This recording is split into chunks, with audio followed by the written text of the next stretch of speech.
Un copywriter al final es un profesional de la escritura persuasiva, es decir, alguien que toma la comunicación de una empresa o de una emprendedora o de una marca y lo que busca es intentar que con el mensaje adecuado aumenten las ventas de su negocio. Pues yo creo que compramos porque pensamos que va a tener un determinado beneficio para nosotros en algún momento. A veces ese beneficio no existe. En cada venta hay que generar algún tipo de tensión de si dejo pasar este momento va a haber algún tipo de consecuencia. Que suba de precio, que se acaben las unidades, que se cierren las plazas. Si no hay consecuencia, la gente no compra. Salvo que realmente lo deseen muchísimo, tenemos que generar ese tipo de contexto para poder generar esa compra, si no la gente va a pasar. Un lanzamiento para mí tiene dos objetivos, o que me compren o que la persona que haya entrado salga tan flipada que si le preguntan por un perfil como el que está vendiendo, lo pueda recomendar. Creo que deberíamos de ir a por un modelo de negocio siempre en el cual tengamos unas ventas constantes en Evergreen, si lo queremos llamar así, y luego X puntos en el año donde queramos buscar ese pico de facturación. Porque si no, acabamos quemando mucho las naves y acabamos quemando mucho a la gente y vamos perdiendo muchas oportunidades en ese punto. La inteligencia artificial está ahí, dando vueltas. Y hay muchas personas que dicen, oye, el copywriting y la inteligencia artificial, uno se pisa al otro, convergen en un mismo punto, uno puede ayudar al otro. ¿Cómo lo ves tú? ¿Cuál es tu punto de vista? ¿Qué hay, Rockstar? Bienvenido a un nuevo episodio. Se dice que ya la gente en la sociedad pues ya no lee textos, ya no lee cosas. Sin embargo, cuando vamos a hacer algo importante en nuestra vida, ya sea firmar una hipoteca, firmar un acuerdo, contratar un servicio, etcétera, etcétera, estas cosas nos las leemos con mucho detenimiento. ¿Y por qué? Pues probablemente porque son muy importantes para nosotros. Hoy te traigo a este podcast a un invitado muy especial, una persona que, aunque ahora entraremos un poquito más en detalle en qué es lo que hace, es una persona que es experta en escribir textos que la gente quiera y le guste leer. Sin más dilación te voy a presentar quién es, para que nos cuente qué es lo que hace, cómo sirve a sus clientes y cómo puedes tú aprender hoy unas bases, unos fundamentos sobre una de las habilidades que más pueden impactar en la vida de otras personas. Carmelo, bienvenido a bordo. Pues muchas gracias, Tony, por invitarme. Un gustazo estar aquí. La verdad es que mola un montón, te lo has montado súper bien. Ya te contaba antes fuera de cámara que me he venido escuchando todo y mientras venía para acá. Y, joder, vamos a hacer algo que realmente a la gente le aporte. Eso es. Bueno, cuéntanos un poquito, para quien no sepa, es posible que algunos que están viendo este episodio pues ya te conozcan, otros que quizás no. Cuéntanos un poquito quién es Carmelo y a qué se dedica. Pues yo soy Carmelo Beltrán, en internet me pueden encontrar como Copymelo, que es un poco la marca personal, marca de agencia, como he ido quedando un poco todo al final. Y bueno, pues yo lo que hago es trabajo con empresas que necesitan aumentar sus ventas, sobre todo a nivel digital, y lo que hacemos a partir de ahí es crear estrategias de comunicación, dividida en muchos factores en función de lo que estemos vendiendo, con el objetivo de utilizar un mensaje que les diferencie, que capte la atención y bueno, desde ahí pues acabe cerrándose en una venta después. Yo llegué aquí de casualidad. Yo siempre digo que pocos soñamos de niños con emprender, con ser autónomos. Supongo que a ti te habrá pasado lo mismo. Yo estudiaba Derecho ya en la universidad, pero tenía un proyecto de libros, de literatura, en el que divulgaba mucho, ¿no? Entonces yo me obsesioné mucho, al principio con un blog, luego abrí un canal de YouTube, con cómo conseguir que llegara más gente a ver el contenido, ¿no? Entonces me empecé a formar por aquella época yo creo que ni siquiera nadie lo llamaba copywriting en España, alguien sí, ¿no? Pero donde yo me formaba apenas hablaba de esto, ¿no? Era escribir para internet, escritura creativa, escritura persuasiva, eran como diferentes formaciones que iba haciendo, también de marketing. Porque yo lo que quería era saber cómo podía atraer más gente a todos los contenidos que hacía. Y de pronto, con el paso del tiempo, me di cuenta de dos cosas. Por un lado, que gracias a este proyecto que hice, encontré un trabajo en una agencia como copywriter, que yo no tenía ni idea de lo que era en un principio.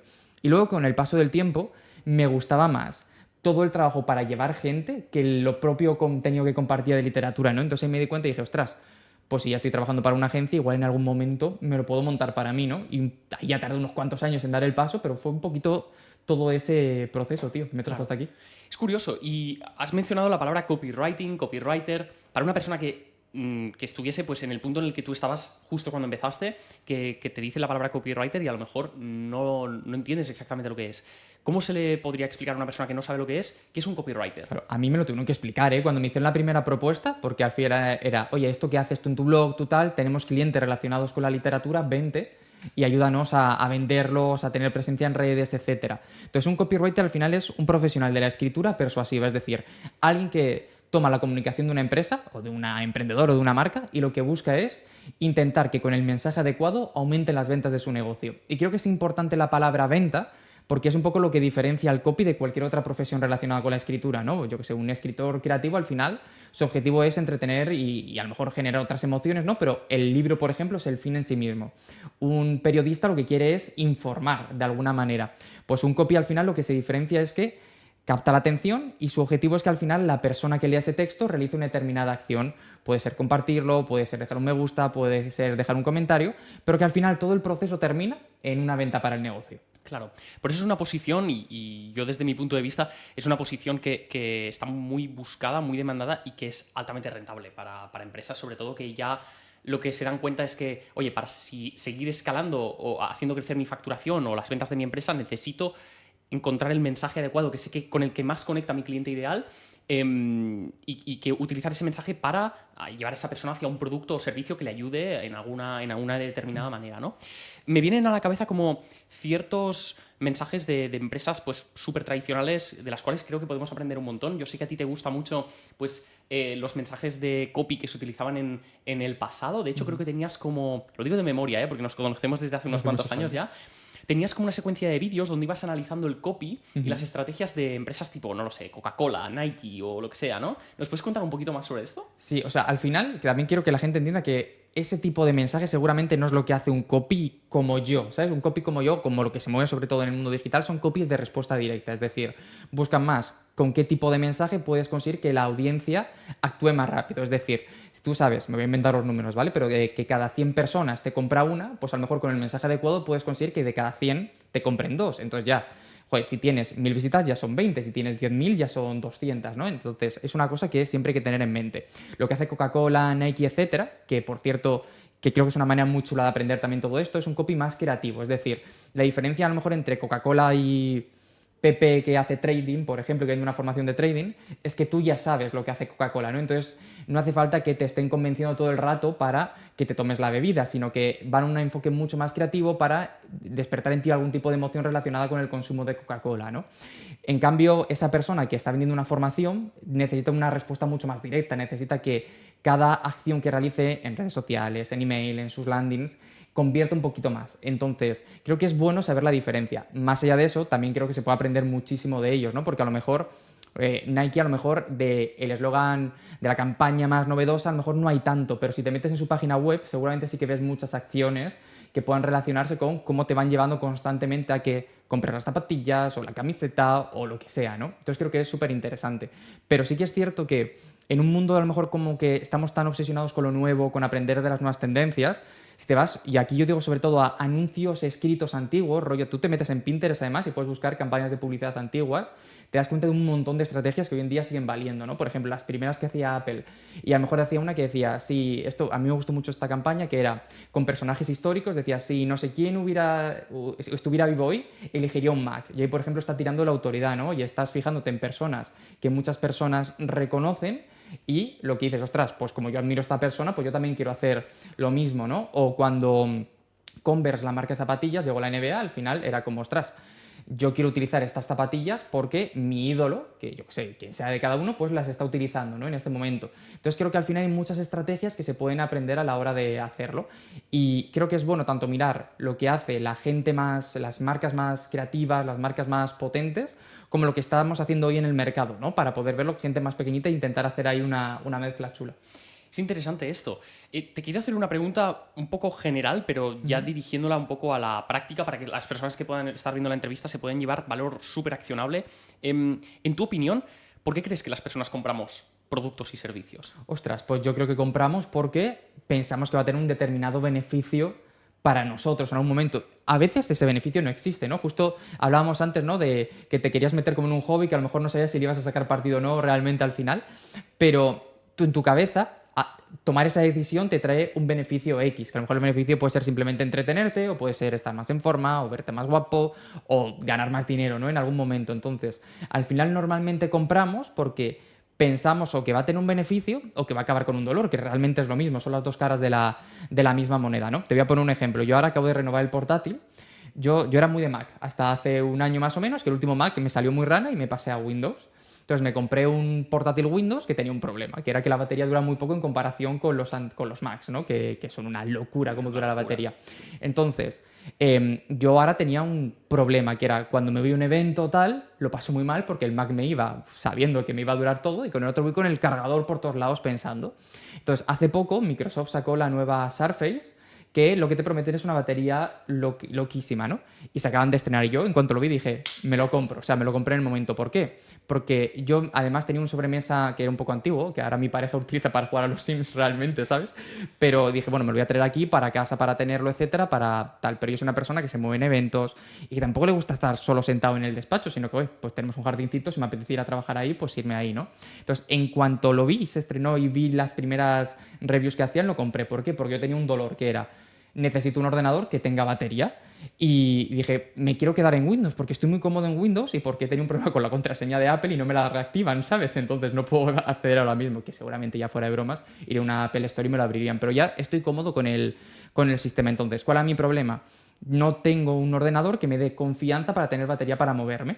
Así que en cuanto vi un ordenador que me prometía más batería, que dije yo, ostras, lo voy a hacer porque para mí en mi cabeza es, puedo moverme a eventos, puedo irme a una cafetería, puedo hacer lo que sea sin esa limitación. Por eso lo he comprado, ¿no? Porque me da ese beneficio. Sí que es cierto que las ventas más fáciles que hacer son aquellas que tienen un beneficio directamente económico o medible, ¿no? Es decir, a mí este ordenador sé que me va a generar más facturación en el negocio de una manera más o menos indirecta, ¿no? Porque me voy a poder mover, voy a poder hacerlo, me voy a quitar ese estrés. Ahora, en cambio, si yo te vendiera un curso de tocar la guitarra, es mucho más difícil porque el ocio no se puede cuantificar tan fácil. Por eso es, voy a decirlo entre muchas comillas, ¿no? Si tú vendes una cosa y yo te prometo ganar 2.000 y vale 1.000, la relación es muy fácil. Oye, pues meto 1.000 y saco 2.000. En cambio, en una afición es mucho más complicado porque no tenemos ese baremo tan fácil, ¿no? Por eso es tan importante racionalizarlo, tocar también esa parte emocional para que la persona lo acabe viendo, lo acabe bajando a tierra, que es un poco donde entra ahí el copy. El copy, justamente, ¿no? Entonces, es algo muy interesante lo que decías. Y cuando... ¿Cuál es, en tu opinión,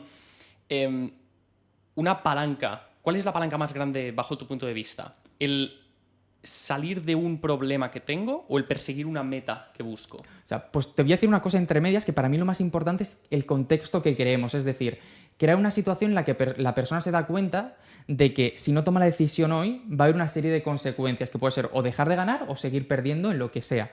Te pongo dos ejemplos, ¿vale? Imagínate que yo tengo, mira, la semana pasada tuve entrenando, me hice daño en el cuello y no podía mirar para el lado, ¿sabes? O sea, me hice de pronto daño y tal. Entonces, mi punto era ahí, si no entra en una situación, en un contexto un poco forzado por la situación que ha pasado de si no voy al fisio, no voy a poder trabajar, no voy a poder jugar con el enano, o sea, voy a estar en una situación comprometida, ¿no? Así que voy a coger la cita con el fisio lo más rápido posible, un contexto en el que no puedo posponerlo. Pero vamos a otro, ¿no? Ahora con la inflación que hemos tenido durante los últimos años, si yo quisiera vender una formación para invertir, no hablaría de... O sea, sí que podría hablar de interés compuesto, de tal y no sé qué, pero sobre todo hablaría de cuánto está costando ahora el aceite de oliva cuando vas a comprar, que te das cuenta de que tu sueldo cada vez vale para comprar menos cosas, para que pongas a la gente en una situación, en un contexto en el cual piensen, ostras, es que es cierto lo que me está contando, es que si me compran el contexto es más fácil que me compren la solución. Esto lo decía muy bien Cialdini, que es uno de los expertos en persuasión que hay, que decía, la parte más importante muchas veces se lo llamaba la persuasión, ¿no? El antes de ofrecer algo, generar un contexto donde ese estímulo que quieras ya pueda desembocar una venta mucho más fácil, porque es como, ostras, si yo doy por hecho que la situación que me estás diciendo es cierta, y lo vemos con situaciones cotidianas que estamos viviendo, pues si luego digo, ostras, pues lo que necesitas es poder invertir para sacar más rentabilidad a tu ahorro, va a ser mucho más fácil que me digas que sí, porque ya estás en un contexto en el cual el pensamiento es ese. El preframe, por así Eso decirlo, es. el marco contextual, ¿no? Entonces, hablando de esa toma de decisiones, porque, bueno, hay una frase que dice, un deseo no cambia nada, una decisión lo cambia todo, ¿no? Esas decisiones que tomamos para... yo lo simulo como el edificio en llamas, que es el lugar desde donde queremos salir, y el carrito de helados, que es el lugar a donde queremos llegar, ¿no? ¿Tenemos herramientas que puedan ayudar a tomar ese tipo de decisiones? Sobre todo desde el punto de vista del copy, ¿no? De ese profesional experto en hablar de forma persuasiva con un cliente potencial para llevarlo hacia la venta. ¿Hay herramientas para ayudar con esto? Hay una cosa que se suele llamar generar tensión de compra, ¿no? Que es un poquito lo que estamos diciendo antes, pero ya en la parte de la venta, que es que la persona se dé cuenta de que o toma la decisión ahora puede perder una oportunidad de alguna manera. Seguro que alguna vez los que nos estén escuchando han tenido algo en mente, pero como no había un límite de tiempo o de unidades, lo vas posponiendo muchas veces, ¿no? Pues puede ser ¿Cuándo la gente deja de fumar? No cuando está fumando tal, sino cuando le da un susto el cuerpo, ¿no? Cuando la gente se pone a entrenar también, cuando de pronto tiene un susto, es porque ha habido algo que ha dicho, ostras, o tomo una decisión ahora o realmente no. Pero mientras tanto, en ese periodo, mucha gente sigue fumando todo lo que hace falta, sigue sin entrenar. ¿Por qué? Porque la mente humana no está pensada para pensar en castigos futuros. Es decir, tú sabes que si bebes todos los días te puede pasar algo a medio o largo plazo. Pero como es tan lejano, tu mente no lo ve como un problema realmente. O le pasará a otro o ya se preocupará nuestra versión del futuro. Entonces, en cada evento hay que generar algún tipo de tensión de si dejo pasar este momento, va a haber algún tipo de consecuencia. Que suba de precio, que se acaben las unidades, que se cierren las plazas, o un poco a lo mejor más contextual, ¿no? Oye, pues lo que decíamos antes de la inflación, es que tu sueldo cada vez va a valer menos o tu espalda cada vez te va a doler más. Entonces hay que siempre buscar eso porque si no, acabamos posponiéndolo todo. Y voy a poner un ejemplo muy tonto. Yo el año pasado, que no sé si fue el año pasado o hace 2, pero se me iba a caducar el DNI y decía, bueno, la semana que viene lo tal, la semana que viene reservo tal, la cita, tal, no sé qué. Y al final se me caducó. Y dije, bueno, voy y reservo ya que se me va a caer un poco la cara de vergüenza en el sitio. Y yo pensaba que conforme entrara me iban a meter una multa tremenda por el hecho de ir con el DNI caducado de más de un mes, realmente, ¿no? Y me dije, oye, ¿no hay ningún tipo de sanción? Te dijo, no, todo tranquilo, todo tal, pagas el DNI normal y te lo llevas. Entonces, ¿qué pensé yo? La próxima vez que me pase, me va a volver a pasar lo mismo, lo voy a acabar posponiendo, porque para mí eso es un dolor de narices tremendo, ¿no? Y tal, entonces, si no hay consecuencia, la gente no compra. Salvo que realmente lo desee muchísimo, tenemos que generar ese tipo de contexto para poder generar esa compra, si no la gente va a pasar. Claro, totalmente. Y además creo que, como dice la frase, ¿no? Todo en su justa medida. ¿Qué pasa si nos pasamos con esa tensión? ¿Qué pasa si se nos ven un poco las costuras con tanta tensión? Claro. Es que a veces cuando hablas de esto la gente piensa que estás intentando mentirle a alguien. Nunca tienes que mentir. Yo me acuerdo, te estoy hablando a lo mejor 2019, 2018 o incluso antes, que cuando Operación Triunfo volvió un poco a despegar, que la gente volvió a quedarse como loco con ellos, yo me acuerdo que yo no seguía el programa y nada, pero esto me llegó en ese momento y era como que anunciaron el último concierto de tal no sé qué y se vendieron las entradas corriendo a un precio enorme. Como si no tan rápido que anunciaron después, hoy vamos a hacer otro concierto. Entonces, claro, la gente que había comprado con la primera tensión dijo, ostras, estoy aquí esperando, me gasto una pasta para que ahora me digas que hay otro. Ya no me fío. El problema es que cuando mentimos, la gente al final deja de fiarse, no es pan para hoy, hambre para mañana. Entonces yo creo que un gran problema es que en este mundo digital en el que estamos se fuerza muchas veces esta situación y luego se crean situaciones donde la gente acaba de perder esa confianza. Y voy a poner ejemplos. Yo muchas veces hago lanzamientos y la gente me dice que va a hacer un cierre para luego volver a abrir, generando un downsell, tal, no sé qué, con una encuesta que da igual, está todo preparado desde antes, ¿no? Y a mí esto es una cosa con la que yo trabajo de manera muy incómoda, porque a mí me gusta pensar que el que está del otro lado no es tonto, porque es lo que me gusta que piensen de mí cuando voy a comprar, ¿no? Entonces yo intentaría siempre no mentir, no pasarme de frenada, porque es que al final te van a pillar. Y cuando te pillen, pues vas a perder esa confianza. Y creo que en donde estamos, esa confianza, esa autoridad y ese respeto de marca es fundamental para poder vender. Absolutamente. Además se dice que cuando tú mientes, para que esa mentira se convierta en verdad, tienes que volver a mentir. Y es un círculo vicioso que lógicamente no lleva a ningún lado. La mentira tiene patas muy cortas. Ahora, siempre y cuando se trabaje desde la verdad, desde la realidad y desde una estrategia que tenga todo el sentido y sea sólida, ¿nos podrías compartir algunos de tus sesgos o gatillos? Se habla mucho de estos gatillos mentales y demás, que ayudan a que personas que están procrastinando una decisión que saben que les puede ayudar, pues comprando un producto de fitness, de salud, de relaciones, de yoga, de relacionado con el dinero, que el trading, que los negocios, les ayude a avanzar. Ya hemos hablado de urgencia y escasez, pero vamos a hablar de alguno más. Por ejemplo, hay uno que a mí me gusta mucho, que es el sesgo de reciprocidad,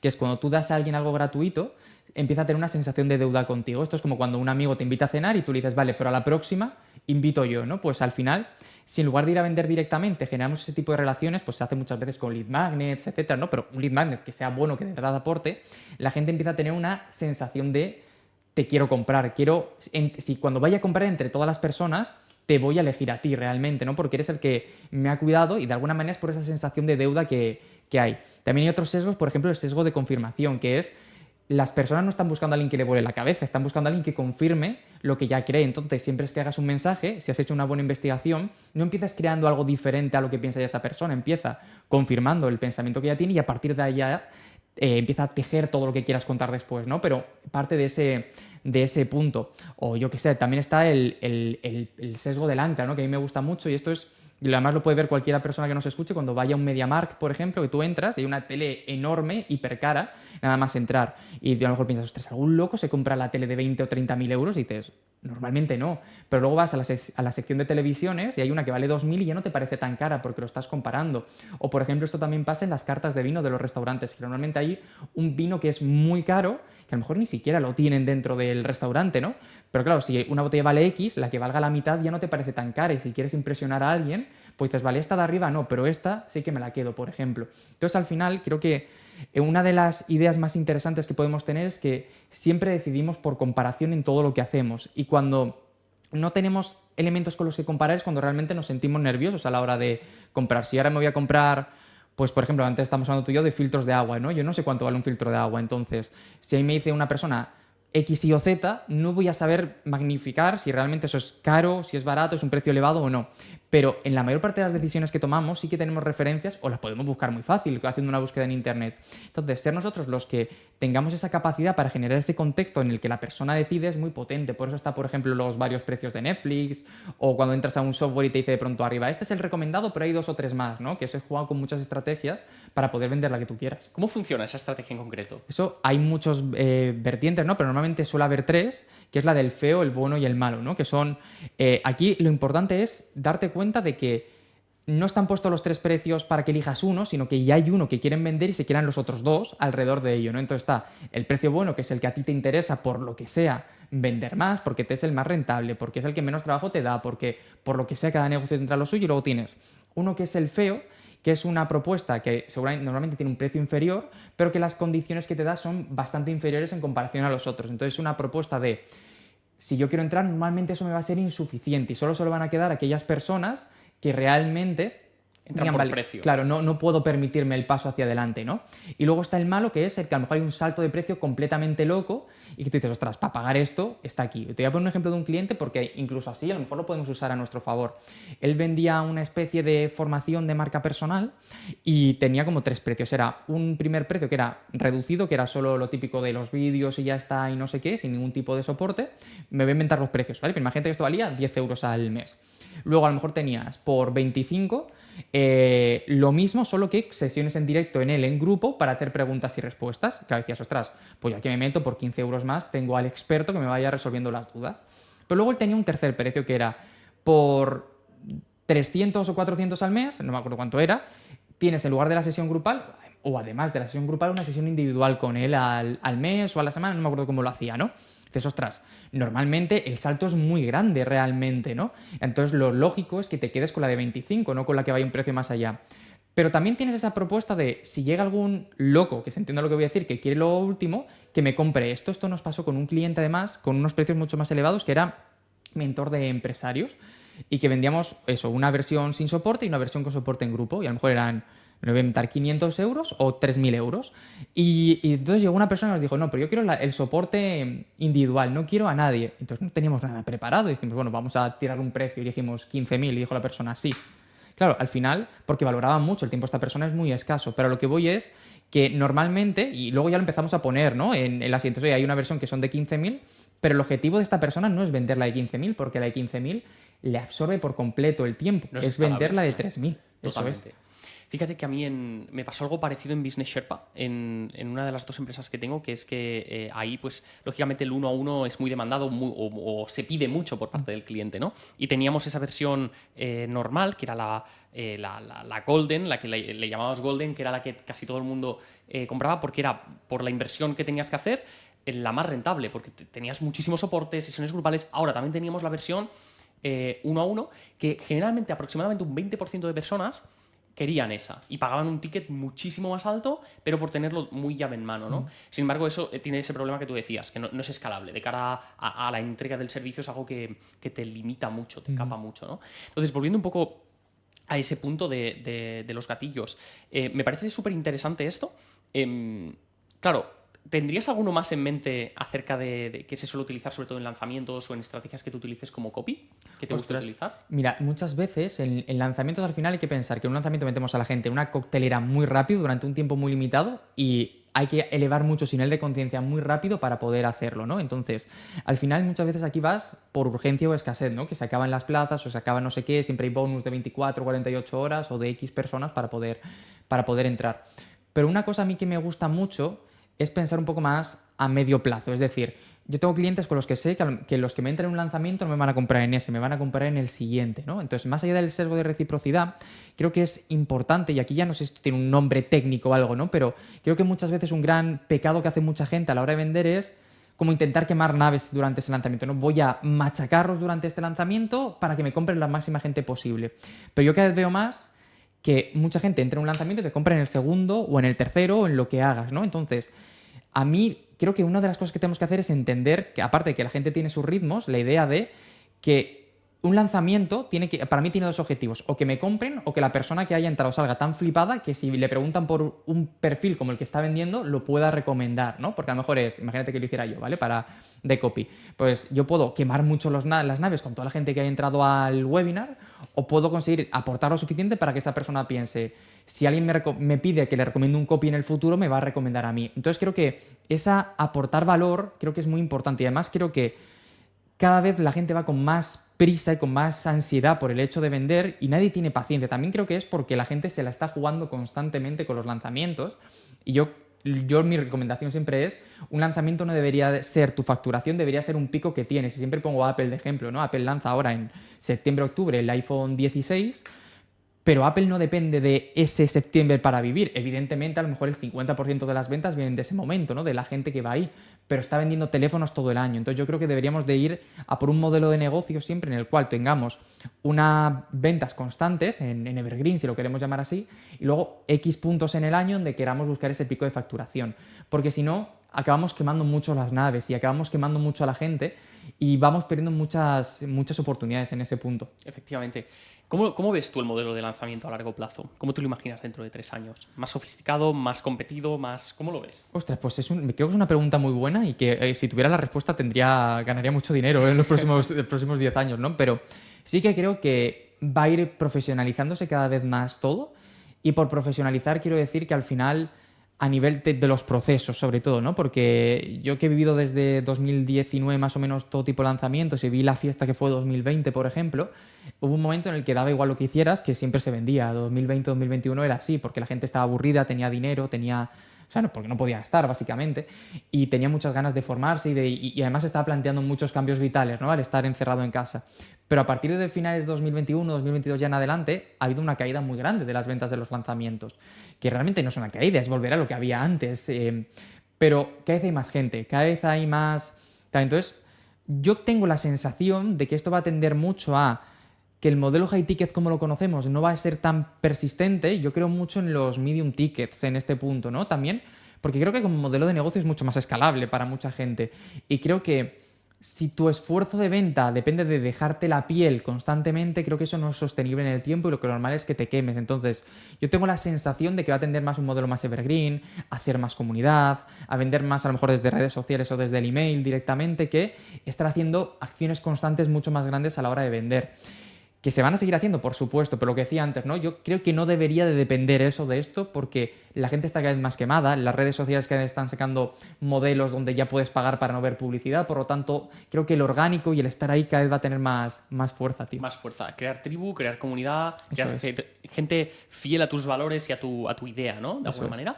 Claro, eso para emprendedores que estén empezando ahora, que nos puedan estar escuchando, o que quieran empezar, o que ya estén tratando de estar consolidados, esto es una gran idea que les puede ayudar a ganar ventajas, sobre todo el empezar ya a no quemar tanto a la audiencia, generar esa tribu, ese goodwill, ¿no? que se dice normalmente. Te saco un tema del cual es posible que haya muchas personas que estén dándole vueltas. La inteligencia artificial está ahí. Está ahí dando vueltas. Y hay muchas personas que dicen, oye, el copywriting y la inteligencia artificial, uno se pisa al otro, convergen en un mismo punto, uno puede ayudar al otro. ¿Cómo lo ves tú? ¿Cuál es tu punto de vista? Para mí es mi mejor amigo, es decir, yo soy un friki de la inteligencia artificial, soy un apasionado de todo lo que es, y entiendo que hay mucha gente que piensa que a lo mejor puede sustituir a un copy en algún momento, ¿no? Pero yo considero que no es así, porque el valor de un copy no debería estar en escribir, sino en saber qué se escribe en cada momento. Entonces, a mí me da igual que el texto lo escriba yo, que lo escriba dentro de 5 años un chat que escriba maravillosamente bien o que se lo delegue a otra persona. Realmente a mí por lo que me pagan es por establecer una estrategia donde yo sé qué quiero tocar en cada mensaje. Por lo tanto, mi valor está en pensar, no está solo en escribir. Que evidentemente lo hay que escribir, lo hay que hacerlo bien.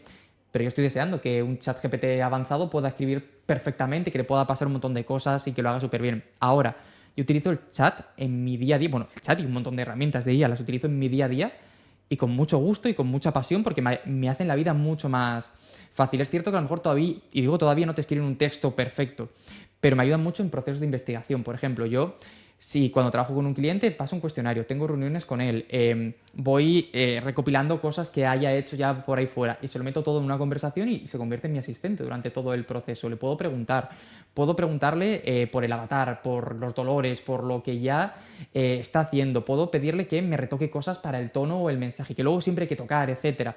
Pero lo tienes ahí. O por ejemplo, ahora que he estado haciendo trabajo con una persona argentina, yo he escrito todo, pero después de eso le he dicho, vale, ahora pónmelo en español de Argentina, por ejemplo. Y luego siempre hay que retocar algo, hay que idear tal.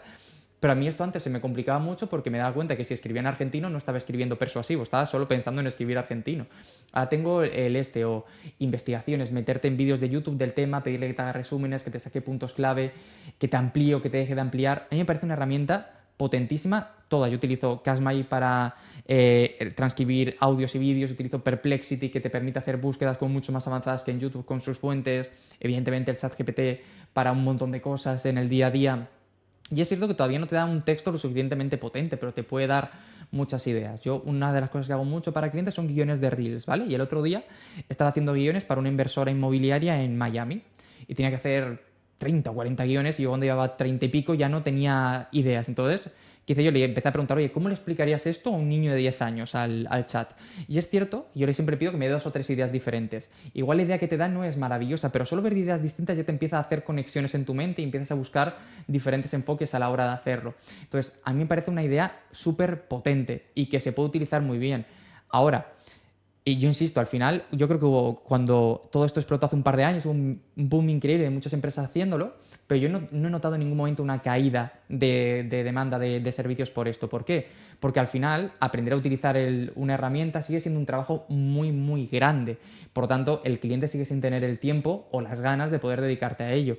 Entonces, yo, a los copies que nos estén escuchando, si tú tienes la capacidad de dominarlo y en lugar de tardar 10 horas en hacer un cliente, tardas 5, eso es una ventaja para ti tremenda y creo que es una oportunidad muy grande. Voy a contar una anécdota. Yo estuve trabajando con un cliente que era muy muy grande y hemos ido haciendo cosillas, que era una empresa que lo que hace es llevar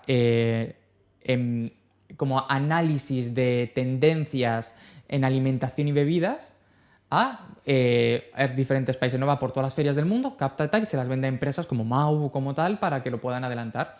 Entonces yo cuando empecé a trabajar con ellos siempre me decían, es que tu tono no, es un poco elevado para ser el corporativo que queremos, ¿no? Pues ¿qué hice yo un día? Y dije, mira, tomar por saco, me estaba peleando mucho, no lo conseguía sacar, siempre había un feedback, siempre acabamos ajustando, pero yo estaba un poco frustrado y dije, bueno, voy a dar mi texto, voy a cogerme los 37 briefings que tengo de ellos, le voy a pedir al chat que lo analice y que me adapte este texto que he hecho con lo que aprenda de aquí. Lo hice y me dijeron, perfecto. Claro, y entonces alguno dirá, bueno, pues entonces que lo haga el chat. No, porque la idea, la creatividad la he sacado yo. Lo que ha hecho el chat es simplemente darle la versión final, ¿no? Para poder hacerlo. Entonces a mí me hace la vida mucho más fácil, mucho más asequible. Súper interesante esto, porque, claro, esto nos da un contexto muy diferente. O sea, es una herramienta de, podríamos decir que en gran parte de investigación, de cogerte toda la información que hay en Internet sobre un tema en concreto y ayudarte a sacar conclusiones rápido y darte ideas, ¿no? Yo también estoy muy de acuerdo contigo en que, lógicamente, el trabajo de un copy... muchos otros trabajos, lógicamente, al menos a día de hoy o a corto plazo, les queda todavía bastante tiempo como para que una herramienta les pueda hacer sombra o la competencia. Pero si lo ves como tu aliado en ese sentido, ostras, te puede hacer súper competitivo en el mercado. Sí, tú piensas que al final, yo no sé si en 10 años se llamará copywriter o experto en ventas, da igual, pero si eres tú el que sabe manejar las herramientas, te van a seguir contratando a ti realmente. Entonces, Aldo, ¿te acuerdas que antes estábamos hablando de análisis de empresas y de marcas y tal? Yo muchas veces cuando me hago ahora los reels y tal, me lo hago hablando con el chat, ¿no? Digo, venga, vamos a hablar de esta marca. Y le digo, ¿cómo me lo relacionarías esto con no sé qué estrategia o esta serie? ¿Cómo la relacionaría? Entonces, muchas veces lo que me saca de ahí no es lo que yo luego digo, pero me da un marco muy grande a la hora de pensar realmente, que a lo mejor no se me ha ocurrido a mí. El otro día hice un podcast, que no sé si se ha publicado ya o no, cuando esto saldrá sí que estará, que buscaba, por ejemplo, que a mí me gusta mucho analizar propaganda de diferentes regímenes políticos con estrategias persuasivas, y buscamos uno que era una comparación entre cómo lo hacía la URSS y cómo lo hacía la Alemania nazi, ¿no? Por contraste. Y esto lo empecé a investigar yo. Al principio, hace años hubiera buscado en Google, ahora hablo con el chat para poder buscar ahí, para hacer relaciones, luego me hago mi miro y a partir de ahí voy dibujando y voy haciendo el contenido que yo voy a crear. Claro. Pero me hace la vida muy fácil para hacer este tipo de cosas. Siempre hay que contrastar lo que te dice, porque te puede soltar pedradas muy grandes y que cualquier cosa rara que te diga, contrástala. Pero, ostras, si puedes tener ese asistente, que es lo que es para mí, ayuda muchísimo. total. En un porcentaje del 1 al 100, ¿cuánto tiempo idealmente, porque claro, tú llevas años siendo copy, ¿cuánto tiempo idealmente sueles dedicar tú a la investigación versus la ejecución? Esto va a depender mucho del cliente. Es decir, si de pronto me contrata alguien para vender algo de emprendimiento o de marketing, normalmente como ya estamos dentro del meollo es mucho más fácil entenderlo. Pero aún así seguramente será como mínimo la mitad del tiempo. Y en cualquier otro proyecto siempre es más. O sea, siempre es más la investigación. ¿Qué tal? De hecho, a mí una cosa que me pone muchas veces nervioso con los clientes que me dicen, pero compárteme el documento mientras vas escribiendo. Digo, no, porque yo mejor me voy a tirar una semana guarreando, escribiendo cosas que no tienen sentido, que voy aprendiendo, leyendo, evitando, entonces voy haciendo a lo mejor, digo, ostras, esto que ha hecho no sé quién me gusta mucho, lo copio y lo pego, yo me lo pego en cursiva porque sé que eso es de alguien, que no es mío, pero ya la idea que transmite ahí me gusta. O estoy viendo anuncios y tal y me los voy trayendo tal. Entonces, claro, si alguien ve eso va a pensar que soy un desastre y que soy un desgraciado mientras estoy haciéndolo. Pero para mí es un proceso porque para mí investigación es muy activa en el sentido de que estoy buscando, estoy mirando y voy copiando cosas. Voy haciéndome un documento donde voy copiando todo lo que me gusta, todo lo que no, todas las notas e ideas que voy haciendo me las voy apuntando por ahí. Normalmente lo voy trabajando en un Miro además para tenerlo todo conectado. Y después hay un momento en el que digo, vale, ya lo tengo. O sea, a partir de aquí. Por un ejemplo, nosotros le hemos hecho lanzamientos a Víctor Coopers, por ejemplo. Y yo siempre digo la misma broma, pero que es, yo hasta que no tenía su voz en la cabeza, realmente no podía escribir por él. Es decir, me vi todas las conferencias, la formación que vendíamos, evidentemente, me leí todos los libros. Y hubo un momento en el que, además de todas las notas, yo ya podía intuir cómo esta persona pensaba a la hora de tomar una decisión. Entonces, creo que debería de ser siempre. ¿Cuál es el problema? Que normalmente en el marketing, en el mundo donde estamos ahora, va todo muy rápido. Entonces, el problema es que todo el mundo tiene mucha prisa.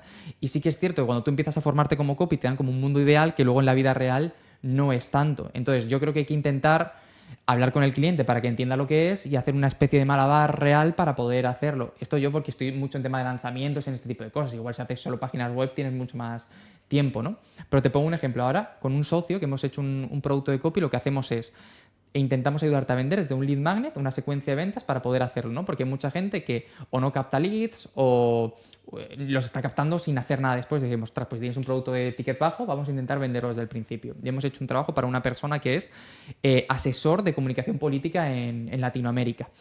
Y ostras, pues hemos tardado 3 semanas en entregar la secuencia, pero la secuencia la hemos escrito en 4 o 5 días. Todo lo demás ha sido leer, investigar, ver casos, hablar más con el cliente, guarrear entre nosotros esto sí, esto no, esto me gusta, esto no me gusta. Y al final hemos entregado algo que ahora tendremos unos días de feedback con el cliente y tal, ¿no? Porque lo entregamos el viernes. Pero el grueso del trabajo no ha sido escribirlo, ha sido casi que pelearnos entre nosotros de esto sí, esto no, por aquí tal, por aquí no sé qué, pero que es cómo se tiene que hacer ese trabajo. Ahora bien, también creo, y perdona que te esté soltando aquí un montón, dale. que hay veces que también considero que la gente se escuda en intentar hacer una mega investigación súper grande para no lanzar al mercado, como, no, es que todavía no es perfecto.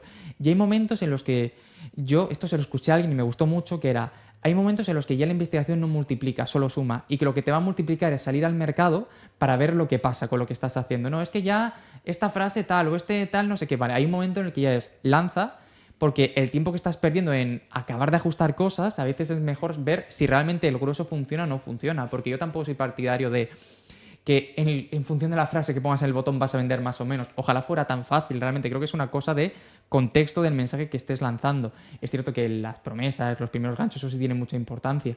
Pero luego hay veces que te embrollas ahí en un montón de cosas que realmente estás ya mareando más la perdiz que sacando información, porque a mí, además de toda la investigación, lo que me da mucha información es lanzamos lo que sea o sacamos lo que sea y tengo datos de conversión de landings, aperturas y clics de emails, CTRs de anuncios, y ahí ya digo, ostras, pues ya tengo una validación de decir, vale, pues ahora voy a hacer, esto funciona mejor, lo voy a potenciar, esto que pensamos que va a funcionar no ha funcionado, pues nos lo cargamos para ir más por el camino de lo que ha funcionado. Totalmente. Pregunta, vamos a entrar un poquito en salseo. Pregunta un poco más de alguna experiencia que hayas tenido. ¿Has tenido que alguna vez rechazar algún trabajo como copy porque simplemente no te gustaba el mensaje o no estabas alineado con la persona con la que Sí, o sea, ibas? yo he rechazado, sobre todo, he rechazado a alguna vez que me haya algo relacionado con apuestas porque no me acaba de gustar, no estoy cómodo con ello y tal. Una vez llegó una cosa política y también la rechacé, pero no, ahora igual la cogería, pero creo que ahí no la cojo, yo soy completamente apolítico, a mí me da exactamente igual, pero me gusta mucho analizarla desde fuera. Yo llevo sin votar desde los 20, tengo 30 ahora. Pero me da cosa como que poner que he trabajado con X, Y o Z, eso acabe condicionando opinión de alguien realmente, ¿no? Entonces lo rechacé. Y luego, como yo soy vegano, pues a lo mejor he rechazado cosas relacionadas con carne y tal y no sé qué, o una, no sé si se llama fábrica, pero de marisco que había en Cantabria también, pues ese tipo de cosillas las he rechazado, pero por ello. Pero también te digo que las he rechazado porque estaba en posición de rechazarlas, es decir, de que no dependía el pagar el alquiler en ese momento de rechazarlas. Si de hacer el trabajo en una carnicería que llega un momento dependiera el pagar el alquiler o no, lo hubiera hecho 100% seguro. Entonces creo que al final la posición de rechazar está cuando estás en un momento de si rechazo X o Y no pasaría nada. Igual ahora me llegaría y a lo mejor lo que haría sería pasárselo a alguna persona del equipo por si se siente cómodo con ello, ¿no? Ahí está. No lo sé, creo que debería ser un tema como muy trascendental realmente para hacerlo. Lo que sí que he rechazado ha sido no por tanto del negocio, del sector, sino por valores de la persona con la que lo estaba haciendo. Te voy a poner un ejemplo que a mí me pareció como que creo que si hubiera hecho no hubiera estado tranquilo. Hubo una persona que le pasé presupuesto, me pagó y me empezó a pasar información para hacer un lanzamiento. Entonces me pasó las típicas llamadas de venta porque a mí me gusta mucho escucharlas y las tiene porque ahí ves las objeciones reales de la persona. Entonces esta persona era una cosa de desarrollo personal y estaba hablando con una chica que estaba diciendo que le tenía que pedir prestado el dinero a la familia, tal, no sé qué, y que no sabía si lo iban a dejar. Entonces esta persona dijo, ¿tú crees que si tuvieras cáncer te dejarían el dinero? Y dijo la persona, hombre, pues sí, evidentemente, ¿no? Dijo, pues esto es como tener cáncer, pero en el alma. Ahí le devolví el dinero, por ejemplo, y dije que no quería Wow. hacerlo. Entonces, depende más de la persona que esté que del tema en sí, porque creo que al final todos podemos tener nuestros valores X, Y o Z, pero creo que tenemos que trabajar sobre todo con personas con las que estemos a gusto trabajando. Y yo, saber que estoy llevando gente a una conversación que puede ser así, a mí no me acaba de tal, pero digo esto como el que fuerza a alguien que se pida un préstamo o tal. De hecho, a mí me pasó en mi último lanzamiento que yo tenía un closer y tal, y hablaba con una persona tal y me dijo, no sé quién, dice que va a pedir un préstamo para entrar aquí. Y dije, no, no, no, no, no, no, no, no, no, no, porque luego pasa cualquier cosa, sale mal y te condicionas de por vida. Y dije, pásame el teléfono. Entonces hablé con ella y le dije, oye, en lugar de hacerlo así, vamos a hacer un pago a plazos y que las cuotas del banco me las pagues a mí. Entonces, si de pronto esto sale mal, pues ha salido mal, pero no tienes una deuda con el banco directamente, ¿no? Entonces creo que hay que dormir tranquilo, creo que es el punto, ¿no? Y creo que cada vez hay que ser más sincero con la gente, más transparente con la gente, porque creo que a medio y largo plazo eso te compensa realmente. Definitivamente. Pienso que... Y es difícil, ¿eh? En ocasiones, sobre todo cuando estás empezando, dado que, bueno, en el marketing digital, sobre todo en este nicho, pues hay mucho ruido, por así decirlo, y es difícil no dejarte llevar por esos cantos de sirena Total. dinero rápido, desaparece, tal, porque hay mucha gente así, ¿no? Y me parece muy ético y muy honesto esto que nos dices. ¿Sabrías recordar cuál ha sido si recuerdas la que más, tu mayor cagada como copy? Una cosa que digas, Dios mío, la cagué con esto, nos dimos cuenta cuando ya se había lanzado esa campaña o con ese cliente, ta. ¿Cuál sería tu mayor cagada? Yo creo que se pueden diferenciar dos cagadas. Unas que son más profesionales y otras que son más de copy, por decirlo así. Yo creo que profesional, cuando empiezas, hay un momento, y esto se lo digo a todo el mundo al que formo, ¿no? Decir que parece un lanzamiento, incluso a los clientes se lo digo, que es muy poco, pero luego es mucho. Y es muy fácil que cuando no estás acostumbrado, te acabes superando en algún momento. Entonces yo me acuerdo de algunos de los primeros lanzamientos que acabé superado completamente por el... Es cierto que el cliente hizo que nos superara, ¿no? Pues hicimos una preparación en verano y íbamos a lanzar en septiembre. Los propietarios de la empresa a la que íbamos a lanzar se fueron en agosto y volvieron en septiembre con ganas de cambiarlo todo. Que esto pasa mucho cuando la gente se va en verano, luego vuelve con mucha creatividad. Entonces, ahí el fallo profesional fue no decirle al cliente, todos los que formamos parte del proyecto, oye, lo hacemos para el siguiente. Esto ya lo he aprendido mucho, es vale, estos cambios que hice están muy guays, pero esto ya lo tenemos preparado para el siguiente. Entonces, de pronto hubo que hacer muchos cambios y esto estoy hablando hace 3 o 4 años y se quedaron muchas cosas que al correr con las prisas, porque era como pasar de hablar solo una persona a hablar muchos, de vender una cosa a vender otra cosa diferente. Yo ya he aprendido que cuando haces parches rápidos es cuando surge la mayor parte de las cagadas realmente. Entonces yo seguramente ese fue, además lo recuerdo, luego eres honesto con el cliente y mira, creo que lo hemos hecho mal por esto, y luego el cliente volvió a contratarme con el tiempo. O sea, que muy bien, ya eres muy buen amigo, o sea, que muy bien. Y luego a nivel copy, yo antes de emprender trabajé durante un tiempo en Cruz Roja como copy y hicimos una campaña en el Metro de Madrid que se llamaba Saca el héroe que llevas dentro. Entonces, en una reunión se nos ocurrió, vamos a ponerlo también para mujeres, en femenino, ¿no? Claro, no se nos ocurre a nadie que poner el Metro de Madrid, saca la heroína que llevas dentro, igual no es el mejor mensaje que puedes lanzar. Pues eso seguramente fue que luego se quitó y ya está, no pasó nada, ¿sabes? Pero yo me acuerdo perfectamente de estar en el metro, verlo y decirle a mi jefa por WhatsApp, creo que no, creo que este no ha sido. Pero yo ahí me di cuenta de que a veces dices, ves una campaña de alguien y dices, ¿cómo no se han dado cuenta? ¿Cómo tal? Pues ahí habíamos muchas personas, porque Cruz Roja no es precisamente pequeño, y nadie se dio cuenta de lo que podía significar. Nadie.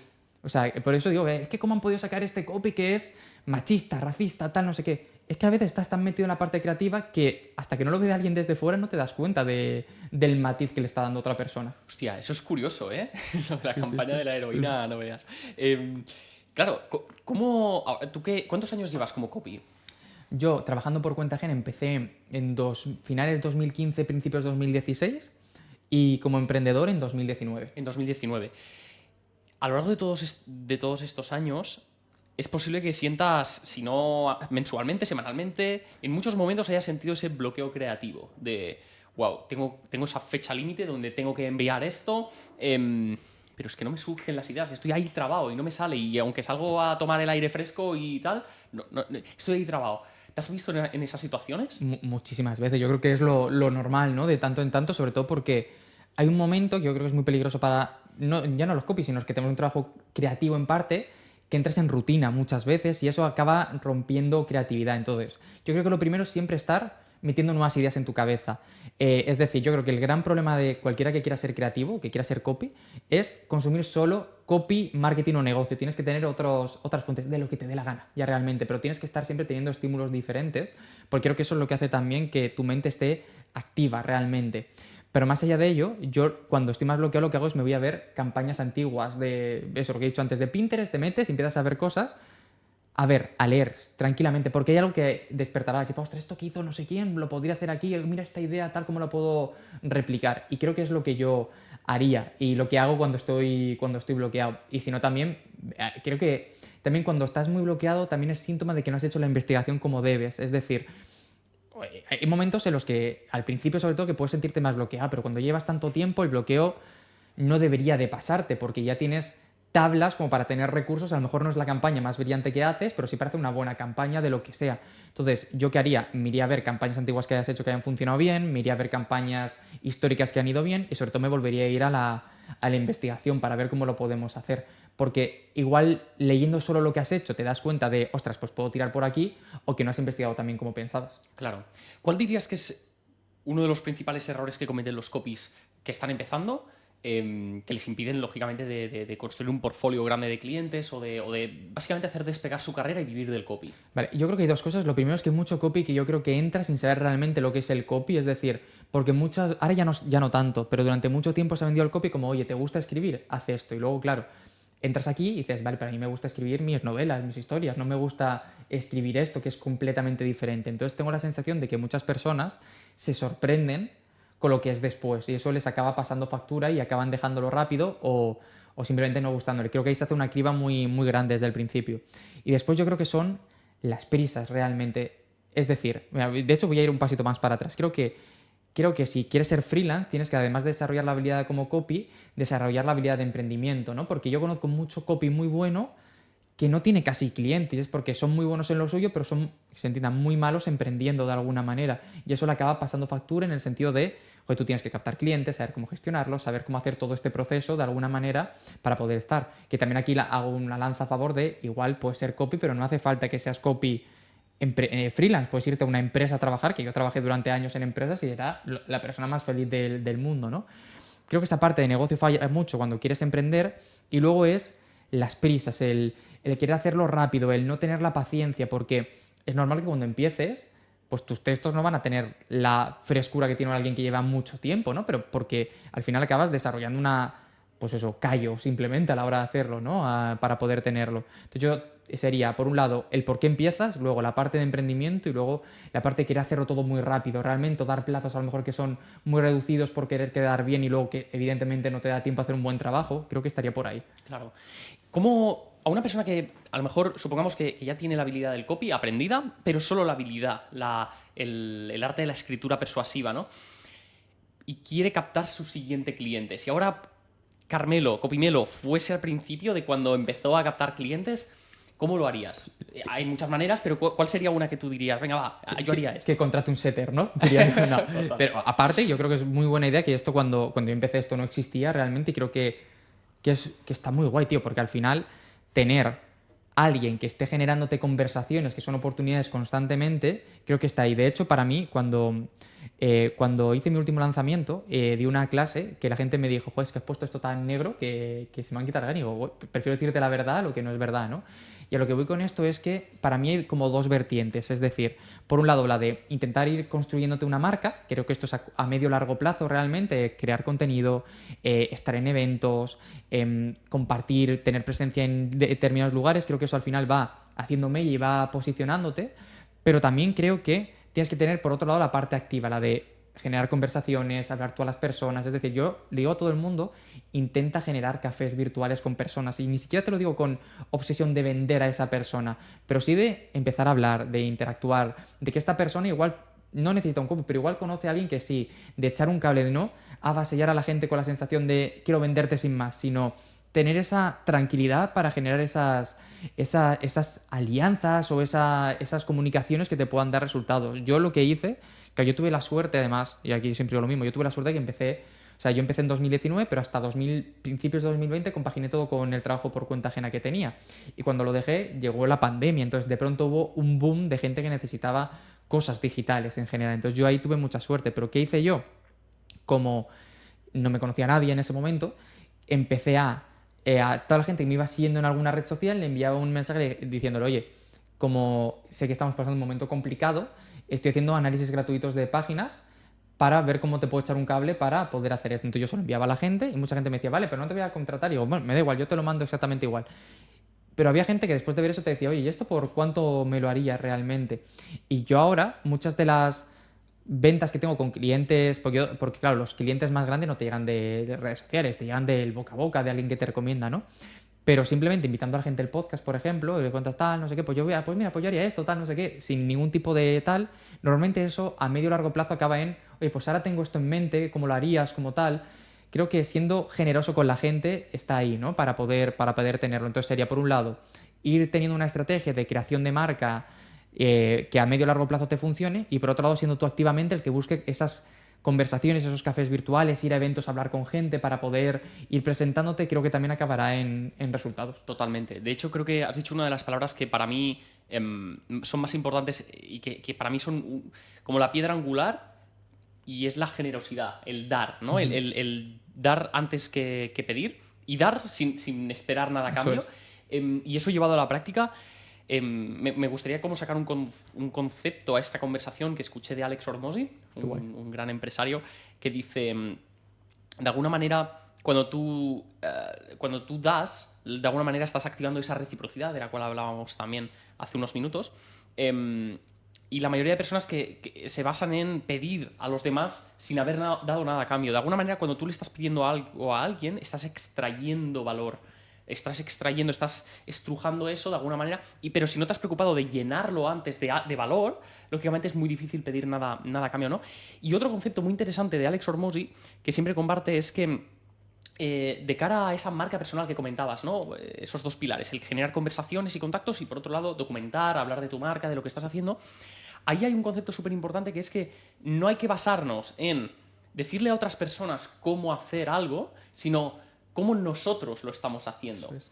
Y eso es un enfoque que es un pequeño cambio, no es decir, oye, debes hacer esto para vivir del copy, sino así es como yo vivo del copy, que es súper smooth, súper suave, súper amigable y además te genera autoridad automáticamente, porque es como, oye, Carmelo me está contando su día a día sin tratarme de vender o sin tratar de decirme lo que yo debería de hacer, sino simplemente me está diciendo lo que él está haciendo para hacer esto, que es justamente lo que yo quiero hacer, ¿no? Ese pequeño cambio genera mucho más goodwill, mucho más presencia, buena voluntad, y llena ese cubo de valor para luego, si el día de mañana, pues oye, yo qué sé, hablas con una persona, le haces ese estudio gratuito de su estrategia de email marketing, de su landing, de su página web, etcétera, etcétera, pues ya te has ganado la confianza de esa persona, ¿no?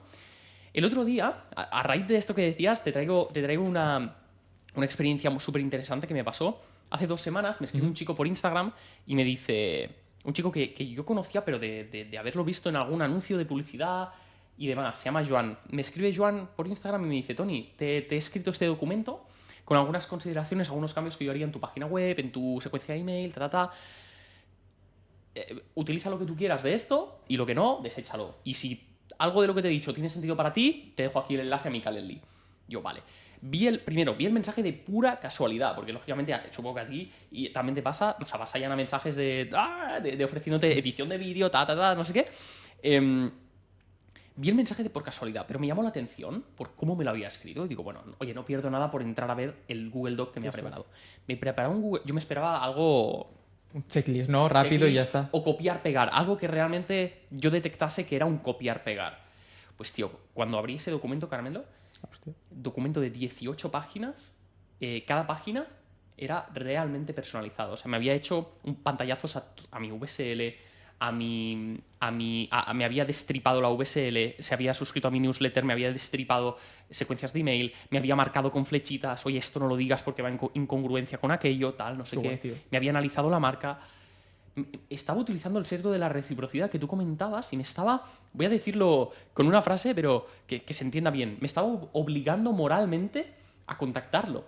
Total. Dándome tanto valor que era como yo ahora a este chico voy a no agendarle una llamada. Me estás obligando moralmente y lo estás haciendo como Dios manda. Y eso es una estrategia... Bueno, lógicamente, hablé con él, lo contraté, Eso ha terminado en una relación profesional donde ahora me está rehaciendo la página web, me está rehaciendo cosas que por un lado necesito, pero por otro lado me generó tanta confianza desde el primer momento que me obligó a hablar con él y decir, hostia, tío, si me has hecho esto gratis... Si te contrato, ya no me imagino lo que vamos a poder hacer juntos. Tío. Y además, tú piensas que, aunque no lo hubieras contratado, si de pronto te hubiera preguntado cualquier persona por alguien que para rehacer en la web o una VSL, hubieras dicho, pues mira, este chico me acaba de pasar esto, tal y no sé qué. Por tanto, lo hubieras recomendado. Pero fíjate que es lo que decías antes, que te ha entregado un documento de unas 18 páginas sin esperar nada a cambio. Es decir, si me agendas, guay, pero si no, no pasa absolutamente nada. Y esa yo creo que es la gran diferencia de cómo entrar o no por redes sociales, ¿no? Porque al final, lo que dices tú, hay 200 mensajes todos los días que yo también ya estoy cansado de, pues te edito los vídeos por tal, o mira, no sé qué, no sé cuánto, o que te entran con una frase que no tiene nada que ver y te hacen el lío y digo yo, tío, ¿por qué? ¿Sabes? De tal. El otro día me pasó a mí que una persona que quería como que me dijo, estoy como empezando con el copy y tal y no sé qué, le dije, oye, pues si quieres nos tomamos un café y me cuentas, porque muchas veces la gente que me pregunta que está empezando le digo... Me dice, ¿y esto por cuánto? Digo, no, que nos tomamos un café, buscamos un rato y ya está. Y estamos ahí, entonces, en vez de, claro, me quiso vender algo de tal, y dije yo, un poco feo, ¿sabes? Un poco raro. Pero si te entra una persona que está haciendo algo por ti, que realmente te está aportando y que no te está exigiendo, sino, oye, míratelo si quieres y está aquí, ya como mínimo tienes una buena sensación con esa persona. Luego ya verás si lo haces o no lo haces, porque igual no te cuadra en el momento o lo que sea, pero creo que es la manera en la que hay que hacer las cosas. Yo siempre pongo el ejemplo que yo desde 2021 estoy dando una masterclass gratis todas las semanas. Solo paro en agosto. Y parece una tontería, pero luego la gente que compra las formaciones después son gente que viene por ahí. Y ya se forma un grupito ahí de personas que vienen todos los lunes. Luego hay gente que viene más, gente que viene menos. En función de cuánto ruido haga yo por fuera, viene más o menos gente. Pero es todos los lunes, pico pala desde hace años. Y eso es lo que genera esa sensación, ¿no? Y pongo siempre el mismo ejemplo. A mí, esa gente me hizo un regalo luego por mi cumpleaños en enero, ¿sabes? Wow. Es una tontería lo que te estoy diciendo, pero ¿cuánta gente que va a webinars o masterclass hace esto realmente, ¿sabes? Y a lo que voy con esto es que si tú das sin esperar nada, si tú das porque te apasiona lo que haces, porque te gusta dar, porque de verdad quieres ayudar, al final vuelve. Que igual envías 10 y te vuelven 2, pero los 2 que te va a volver muy potente. Totalmente. Yo confieso, y públicamente lo digo, yo cuando pienso en un copy en España, pienso en ti, en Carmelo.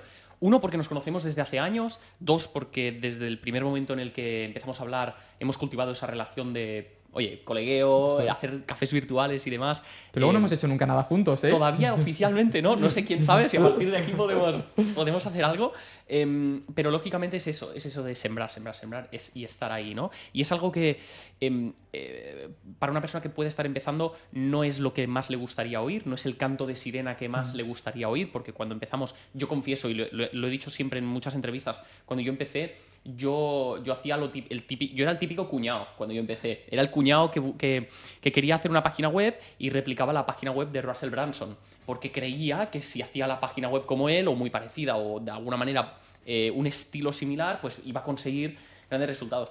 Pero eso no es tan mala idea, es decir, tú pensar en qué está funcionando y ver cómo lo puedes adaptar me parece la manera lógica de empezar a hacer algo. Es decir, Claro. yo cuando me llega, imagínate a un cliente que vende algo en una farmacia, ¿qué haría yo? Me iría a anuncios de otras farmacias para ver qué están haciendo. Luego ya veré si me gusta o no me gusta, si replico o no replico, o entender qué está funcionando o no. Pero lo primero que haría sería mirar qué está funcionando. Claro, copiando o inspirándote de lo que ya funciona. Pero si yo sé que este anuncio que está haciendo esta agencia, imagínate, está funcionando, digo, no igual, pero sí que voy a adaptarlo. Pues digo, joder, blanco y en botella, si está funcionando no voy a inventar la rueda. Luego ya haré otras propuestas más creativas, pero y por ejemplo, esto siempre lo hago cuando hago anuncios con clientes, no es, imagínate que vamos a hacer 6 anuncios, me lo invento, 2 o 3 tiro a cosas sencillas que estén funcionando en el sector y tal, y otros 3 digo, bueno, vamos a jugárnosla. Si funciona guay, si no los descartamos rápido, pero me atrevo a pedirle que nos la juguemos con algo porque le estoy dando otros mucho más normales. Pues hay un anuncio que a mí me revienta porque funciona muy bien, que es el típico de se busca persona que tal, no sé qué, no sé cuánto. Es horrible, a mí me parece horrible, pero siempre funciona. Entonces, por eso lo meto, porque si un tío va a invertir lo que sea, no voy a decir, no, vamos a hacer algo súper creativo. No, vamos a ir a cosas estables y luego otras cosas que vamos a probar a ver si funcionan. Me parece súper interesante esto, el típico anuncio de se busca o estoy buscando, Eso funciona muy bien, ¿eh? ¿Por qué funciona también? Pues yo creo porque a veces, entre tanta creatividad, un anuncio tan sencillo que digas, mira, me está tocando el dolor y me está dando la propuesta, ¿para qué más realmente? Directo y al grano, ¿no? Sí. Volviendo un poco al día a día que puede tener un copywriter, ¿qué tipo de servicios puede ofrecer un copywriter? Como para que una persona que a lo mejor está descubriendo la profesión del copywriting ahora, en esta entrevista, y pueda decir, ok, me gusta escribir y me gusta la parte de marketing y ventas, aunque quizás todavía no tenga el conocimiento adecuado o no me vea lo suficientemente preparada o preparado para empezar. ¿Qué tipo de servicios puede ofrecer un copywriter? Pues aquí yo creo que hay un montón, ¿no? Pero vamos a empezar como que cualquier parte de un negocio donde haya texto, y no me refiero solo a texto escrito, sino también texto de un guión o algo que tenga que hablar alguien, va a tener que escribirlo a alguien. Por lo tanto, alguien que tenga esa perspectiva estratégica debería de poder hacerlo. Ahora, en el mundo digital, ¿por dónde es más fácil entrar? Tema emails. Email marketing es algo que sigue estando muy presente, que tiene mucha fuerza realmente y que se vende mucho realmente y que para los clientes es muy potente. Creo que es una de las principales servicios que se pueden dar. Todo el tema de, como con Joan, ¿no? El rehacer la página web, hacer el copy de esas páginas que queremos contar, que queremos transmitir, forma parte también del trabajo que puede hacer un copy. Guiones en general, pues de webinars, de masterclass, de redes sociales, contenido para redes sociales, todo esto también le puede dar mucha caña. Y luego a partir de ahí ya podemos empezar a ir a cosas más creativas, ¿no? Puedes ayudar a un setter a lo mejor a crear estrategias para poder hacerlo. Pues yo he creado guiones de llamadas de venta también para jugar con esto. Y realmente seguramente va más... Esto es un poquito tal, pero si esto lo amplías hay muchísimas cosas que puedes hacer a partir de ahí. Tema de anuncios también, que no lo hemos dicho.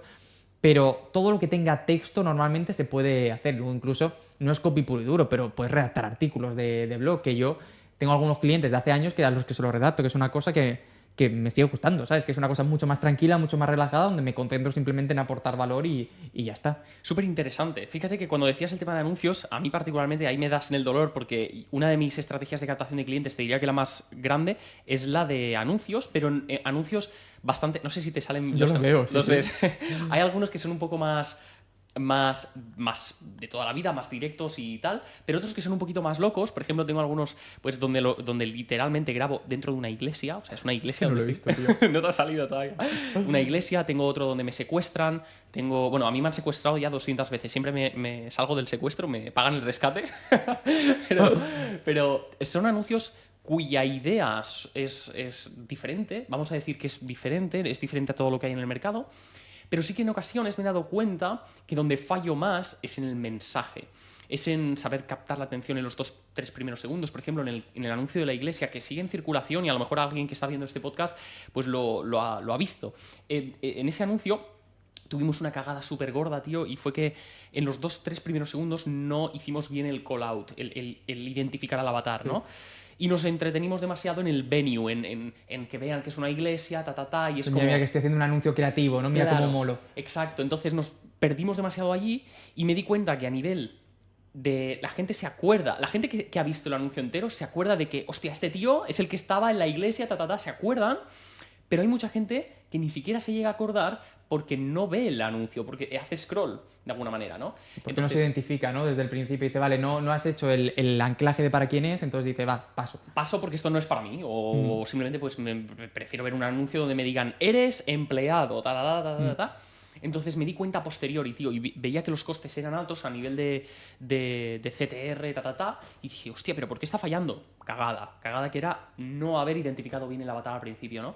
Entonces, cuando decías eso, creo que es súper importante, y ahí era necesario el trabajo o de un copy o de una persona que se haya parado a pensar, hostia, este anuncio está bien pensado para que la persona se pare y diga, hostia, soy yo, me está hablando a mí, aunque está en una iglesia, a lo mejor yo soy de una religión y a mí no me gusta ver, depende de qué anuncios en una iglesia, pero me identifica a mí, ¿no? Y eso es un trabajo que debería haber sido desempeñado por un copy. Yo algo que hago cuando hacemos anuncios en vídeo, cuando hacemos guiones, es, yo siempre creo, más o menos, ¿no? Pero 3 ganchos por cada vídeo para poder tenerlo. Y hago uno que sea lo más directo y sencillo posible, identificando claramente el avatar, uno donde a lo mejor busquemos un poquito más de creatividad, pero que quede muy claro también para quién es, y luego otro gancho más creativo. ¿Por qué hago esto? Porque al final hago además 3 CTAs y 3 ganchos en cada uno de los guiones que hago, con el mismo cuerpo del guión, por decirlo así.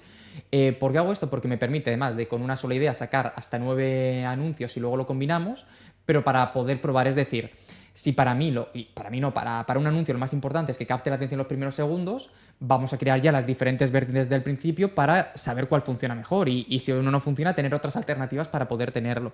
Y con el CTA un poco lo mismo, ¿no? Voy a hacer un CTA que apele más al dolor, uno que apele más al beneficio y otro a lo mejor, en función de lo que estemos yendo, pues que lo adaptemos de una manera u otra. Pero de esa manera me aseguro que con una idea buena puedo sacar varios anuncios y que puedo ponerlos a jugar y que me diga ya luego Meta, YouTube o quien toque cuál es realmente el potente. Y así ya como que tengo en la cabeza vale, voy a anclar uno más por aquí, otro más por aquí y tal, porque tener 3 ganchos te obliga también a pensar diferente cada uno de ellos y poder tener diferentes perspectivas, lo que te hace también luego la capacidad de decir, bueno, igual te olvidas algo, pero te fuerzas a pensar más, ¿no? Me acuerdo qué persona decía que cuando tienes una primera idea, es una idea que ha tenido ya todo el mundo, la segunda más o menos también, pero a partir de la tercera ya como es mucho más creativo, ¿no? Pues a mí más allá de eso es como que cuando te fuerzas a sacar varias ideas, luego dices, ostras, pero esta tercera, si la mezclo con la primera, pasa no sé qué, y juegas mucho más con todo. Súper interesante esto. De hecho, tú y yo que estamos muy metidos en el mundo del marketing digital, estamos ahí en las trincheras cada día, para mí el hecho de darme cuenta que un solo anuncio, lanzar un anuncio al mes, es pegas un tiro en el pie porque es que te lo estás jugando todo a una sola carta, para mí eso fue me explotó la cabeza. Y desde hace no tanto, en realidad yo hace 6 meses hacía un anuncio al mes. Y luego me preguntaba, ¿por qué no me funcionan los anuncios? Y es como, tío, o sea, porque no estás probando lo suficiente. O sea, las grandes empresas... Alex Hormozi tiene una anécdota que dice en un podcast que es como que... resumo mucho la historia porque es bastante larga, pero básicamente él tenía que hacer una vez un muestreo de mercado para ver cuántas personas estaban interesadas en ir a un nuevo gimnasio, ¿no? Y un mentor que tuvo Alex Hormozi le dijo, oye, tienes que hacer un muestreo, reparte panfletos por toda la ciudad y a ver cuántas personas pueden estar interesadas. Más o menos era así la historia. Entonces, Alex Hormozi hizo como 500 panfletos, lo repartió y sacó X conclusiones, pero no eran lo suficientemente motivantes como para poder hacer esa estrategia. Y le preguntó a su mentor, oye, es como que no estoy de alguna manera consiguiendo lanzar esta estrategia y no me está funcionando. Y el mentor le dijo, vale, ¿cuánto muestreo has hecho? Y dijo, bueno, pues he repartido 500 panfletos. Dice, ¿500 panfletos? Dice, eso es lo... O sea... con eso yo no tengo ni para empezar. Yo reparto, no sé si decía, 5.000 panfletos para empezar a hacerme una idea de por dónde pueden ir los tiros, ¿no? Y para mí eso fue como un cambio de mentalidad de decir, no. O sea, dar con la bala de platino a la primera es imposible prácticamente. O sea, no vas a dar nunca. Es un tiro en el pie, es jugártelo todo a una sola carta. No tiene ningún sentido. Aquí hay que probar. Y de cada 100 intentos que hagas, 99 van a fallar, ¿no?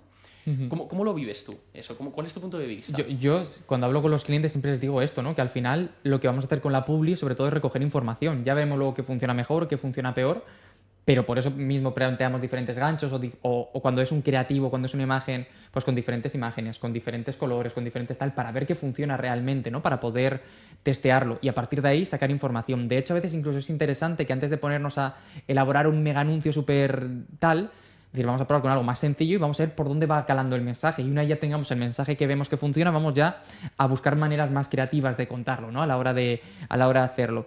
Pero también yo hablo muchas veces con los clientes para decirles que si no funciona algo no es el fin del mundo, que es información y que por suerte ni somos médicos ni somos policías, o sea que nuestro trabajo no es a vida o muerte, que nos podemos permitir fallar porque fallar implica, vale, hemos perdido X dinero, ¿vale? Pero ya sabemos que por aquí no es, vamos a hacer otro. Por eso me parece tan importante como el dar muchas alternativas desde el principio. Yo cuando trabajo con alguien en tema de ads siempre le pido que como mínimo hagamos 3 o 4 enfoques con por lo menos eso, 3 o 4 ganchos con cada uno de los enfoques para poder tener 27, 30 y pico anuncios para poder probar y testear, porque a mí me interesa mucho ver rápidamente este sí y este no. Y luego, vale, pues sabemos que ha funcionado el enfoque 2 con el gancho más directo y el enfoque 4 con el gancho más creativo. Vale, vamos a hacer versiones de estos para ver cómo podemos seguir avanzando. Vamos a entender por qué han funcionado estos para intentarlo, ¿no? Pasa un poco parecido en los contenidos de redes sociales, ¿no? Que cuando empiezo a trabajar con alguien es más allá del contenido en sí, yo quiero que probemos diferentes formatos, diferentes tipos de vídeos, diferentes tipos de ganchos más o menos agresivos,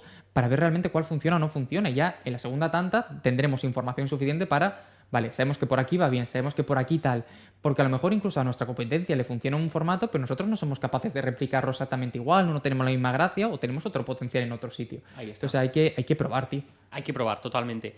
Oye, me gustaría hacerte una pregunta en relación a, sobre todo para emprendedores que quieran inspirarse en tu marca, por así decirlo. Y no me refiero a que cojan la idea de Copymelo, pero sí en el proceso en el que tú llegaste a los elementos de tu marca. Por ejemplo, tú tienes un color muy definido en tu marca, tienes unos gustos, una manera de comunicar, unos colores que hasta, por ejemplo, en el micro con el que grabas, Sí. que es del color de tu marca. ¿Cómo has llegado a ese proceso y por qué esa paleta de colores, esos elementos, esas cosas que hacen que asociemos Carmelo o Copymelo a diferentes cosas que pueden haber en el mercado, cosas diarias, cotidianas? ¿Por qué ese proceso y por qué llegaste a esa conclusión? Ostras, yo creo que voy a decepcionar a alguien, ¿vale? Pero ha sido todo mucho prueba y error realmente. Es decir, yo cuando empecé con Copymelo realmente el color que cogí era el azul, porque el azul ha sido siempre mi color favorito y dije, azul. ¿Qué pasa? Que azul hay mucha gente en el mercado, ¿no? Entonces, con el paso del tiempo, ya al principio tienes bastante con sobrevivir, pero cuando ya vas sobreviviendo empiezas a decir, vale, ¿cómo voy a tomar una decisión, ¿no? Entonces ya empiezas a nivel color, empiezas a fijarte en los colores que está usando la gente, ¿no? Entonces en Copy está Javi Pastor, que está mucho con el amarillo, ahora su marca personal ha vuelto un poco azul, Maider Tomasena ha ido cambiando mucho, pero está entre el rojo, un poco el verde fosforito, el tal y no sé qué, Rosa Morel, que era, para mí es la que más me inspiró en un principio, tenía el rojo, entonces yo pensaba, ostras, yo no tengo ningún color que destaque mucho realmente. Entonces empecé a pensar en tipos de colores, ¿vale? Y al principio iba a coger el color morado, pero el color morado es un color que está muy politizado en nuestro país, ¿no? Y ni para bien ni para mal, pero ya tiene una serie de connotaciones que, pues yo hago un copy, no quiero que se me pueda relacionar con que estoy haciendo esto, ¿no? Entonces, ¿qué dije yo? Vale, el rosa. Entonces, el rosa es un color que a mí siempre me había llamado la atención y que además en un hombre es mucho más difícil de ver en ese momento. Entonces empecé esto estoy hablando de un proceso de 2 años, por lo menos, a ir a los eventos en rosa, tal. Entonces, una vez, en un evento, alguien me dijo, tú eres el copy que va en rosa, ¿no? Y ahí dije, vale, lo tengo para poder tenerlo. Y fue un proceso de, no tan, porque yo no me he puesto a pensar qué transmite o qué no deja de transmitir, sino así un poco más de, ya hay una serie de jugadores que tienen su hueco en el mercado, ¿cómo puedo encontrar yo el mío? Además, me gusta mucho un chico que hay en SEO, que tiene SEO en rosa, que dije, ostras, que me gusta mucho cómo lo hace. Lo vi en un evento al principio de cuando yo emprendí, o sea, 2019, que me gusta mucho lo que está haciendo este chico, cómo lo tiene, cómo destaca, cómo llama la atención. Yo pensaba, el azul no llama tanto, no puedes jugar con algo tan llamativo. Entonces fue un poco por eso, un poco ir viendo qué tenía el resto en el sector del copy y dije, vale, yo creo que aquí tengo un punto para poder diferenciarme y que además es un color llamativo, que lo veo muy importante, ¿no? Porque tú cuando pones el rosa en una presentación se ve, cuando lo haces en una imagen se ve, cuando vas de rosa a un sitio se te ve. Entonces creo que es muy, muy potente. Y luego el tema de la comunicación y el estilo surgió un poco de en el año finales de 2022. Yo hasta ese momento estaba como siguiendo un tipo de comunicación muy normal, ¿no? Pues, ¿cómo hacer no sé qué? Pim, pam, pum. Pero una vez que empecé a ir, cuando me empezaron a invitar a eventos, a ser ponente, yo tenía la sensación de que estaba haciendo la misma ponencia todo el rato, muy parecida. Entonces me invitaron que esto se lo tengo que agradecer mucho a Albert y a Luis de PPC Cast, que hicieron un evento de publicidad en Madrid y me invitaron. Y me dijeron, vente, tal, no sé qué, que vas a ser un copy, que va a estar por ahí, tal, no sé qué, que no hemos invitado a ningún copy. Como me habían entrevistado en el podcast, dije, venga, va, voy. Y hablando con él, con uno, me dijeron, no hay narices hacer una presentación extraña. Y dije que no. Entonces yo no se la mandé hasta el día anterior para que no me la pudieran vetar, para que no hubiera tiempo para vetarla, porque me dijeron esto es muy serio, tal, y dije, bueno, tal. Yo les había dado como otro, va a ir más o menos por aquí, pero luego la cambié. Y entonces hice una presentación delante de 300 personas que era cuál es la relación entre la evolución Pokémon y la venta por anuncios. Y me di cuenta que la presentación lo petó. No porque yo hiciera la mejor presentación de la historia, sino porque venía la gente de estar escuchando mucho dato, estrategia, estrategia, estrategia, y de pronto llegó un tío que puso un Pikachu gigante en una pantalla, ¿no? Y dijeron, ostras. Y me di cuenta que al salir había mucha gente hablándome, mucha gente comentándome, y dije, aquí he pillado un filón. Creo que soy capaz de contar las cosas de la venta con algún tipo de elemento cultural, vamos a llamarlo así, ¿no? Hice luego otra vez que me invitaron a hacer una cosa de e-commerce con la relación entre una jugada de baloncesto y cómo hacer un anuncio que vendiera. Otra vez que me invitaron a hablar de membresías que lo comparé con el Pac-Man. Otra vez que me invitaron a hablar de marca que lo comparaba con la Fórmula 1. Es decir, con detallitos que yo lo que intentaba era... Porque al final, para mí, cuando tú vas a dar una ponencia muchas veces, cuando consumes contenido en redes sociales, y tú en una ponencia no vas a dar una formación súper disruptiva. Creo que tiene que tener una mezcla entre que la gente se lleve un poco de valor, pero que se lo pase también bien, que para eso estás un día o 2 días en un evento ahí encerrado, ¿no? Entonces empecé a hacerlo de esta manera y funcionó, empezó a calar y yo me siento muy cómodo explicando de esta manera. Entonces cuando luego doy una formación mucho más grande sí que es mucho más, vamos a ser mucho más concretos con todo, que para eso vamos a estar aquí 2 meses aprendiendo, ¿no? Pero de puertas para afuera creo que es una manera distinta y al final yo creo que cuando tú estás, por ejemplo, en redes sociales, creo que nosotros hemos invadido a la gente en redes sociales, es decir, Pepito no entra a redes sociales a aprender copy, entra a ver a su primo, a la chica que le gusta, a ver las noticias del equipo de fútbol al que sigue. Entonces, que tú ves algo diciendo Fórmula Pass para vender, le da igual. Pero en cambio, si se lo relacionas con algo curioso, creo que es mucho más sencillo. Esto lo aprendí también mucho de Aimelis Quintero, que no sé si sabes quién es, Sí. que es una persona con la que trabajo un montón y además es un amor de persona. Y cuando empezamos, ella me enseñó a hacer guiones para redes sociales en su momento, estoy hablando de 2021, que me escribió un mensaje y me dijo, oye, necesito gente que me haga los guiones, ¿te vienes? Y yo, venga, va. Y me enseñó todo, colaboramos mucho tiempo, ahora volvemos a colaborar juntos después de un descanso por el enano y tal, porque ella tiene mucho curro. Y ella en redes sociales, al final, para que funcione, lo más importante es la retención, es decir, el tiempo medio de porcentaje que ven tu vídeo, ¿no? Entonces, si tú vas a hacer un vídeo de copy y empiezas hablando de vender, sabiendo que Instagram se lo va a enseñar de manera aleatoria a muchas personas, imagínate que se lo enseña a 10, pues si se lo enseña a 10 y hay una persona a la que le encanta la venta, pues se lo va a ver entero, 100%. Pero si 9 de cada 10 no lo ve, va a tender a cero la retención. Por lo tanto, lo que tú tienes que hacer es empezar con algo más generalista para captar la atención y luego poco a poco, conforme avanza el vídeo, ir ya concretándolo en el tema que quieres hacer. Y fue un poquito mezcla de todo este tipo de cosas. Qué curioso, tío. Ya, dato anecdótico. El micrófono del exacto color, creo que es un Rosa. Rode de estos inalámbricos. ¿Cómo lo encontraste ese color?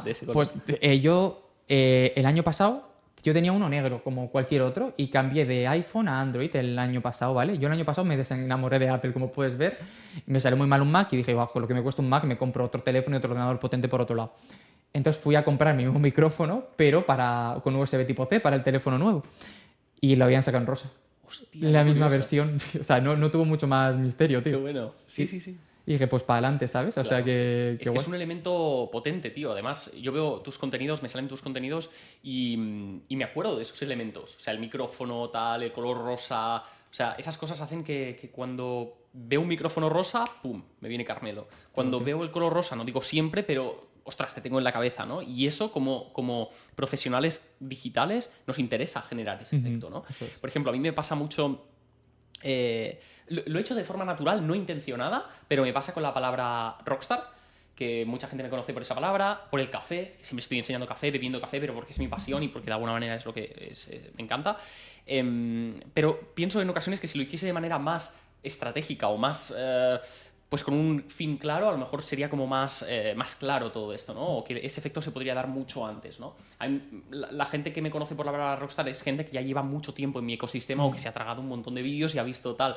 pero la persona que me acaba de conocer igual todavía no se genera ese efecto, ¿no? Y me parece súper interesante esta estrategia porque generas un efecto positivo, haces que la gente te asocie a una cosa cultural, normal y corriente, algo que está acostumbrada a ver todos los días y que lógicamente eso genera una fuerza de marca muy, muy potente. Mira, tú que también tú trabajaste en una Big Four, si no me equivoco también, yo hice todos los procesos de selección en su día porque hubo 2 meses cuando acabé la carrera que me quedé sin trabajo de copy y hasta que encontré otra cosa yo pensé que entrar a una Big Four podía ser buena idea, ¿no?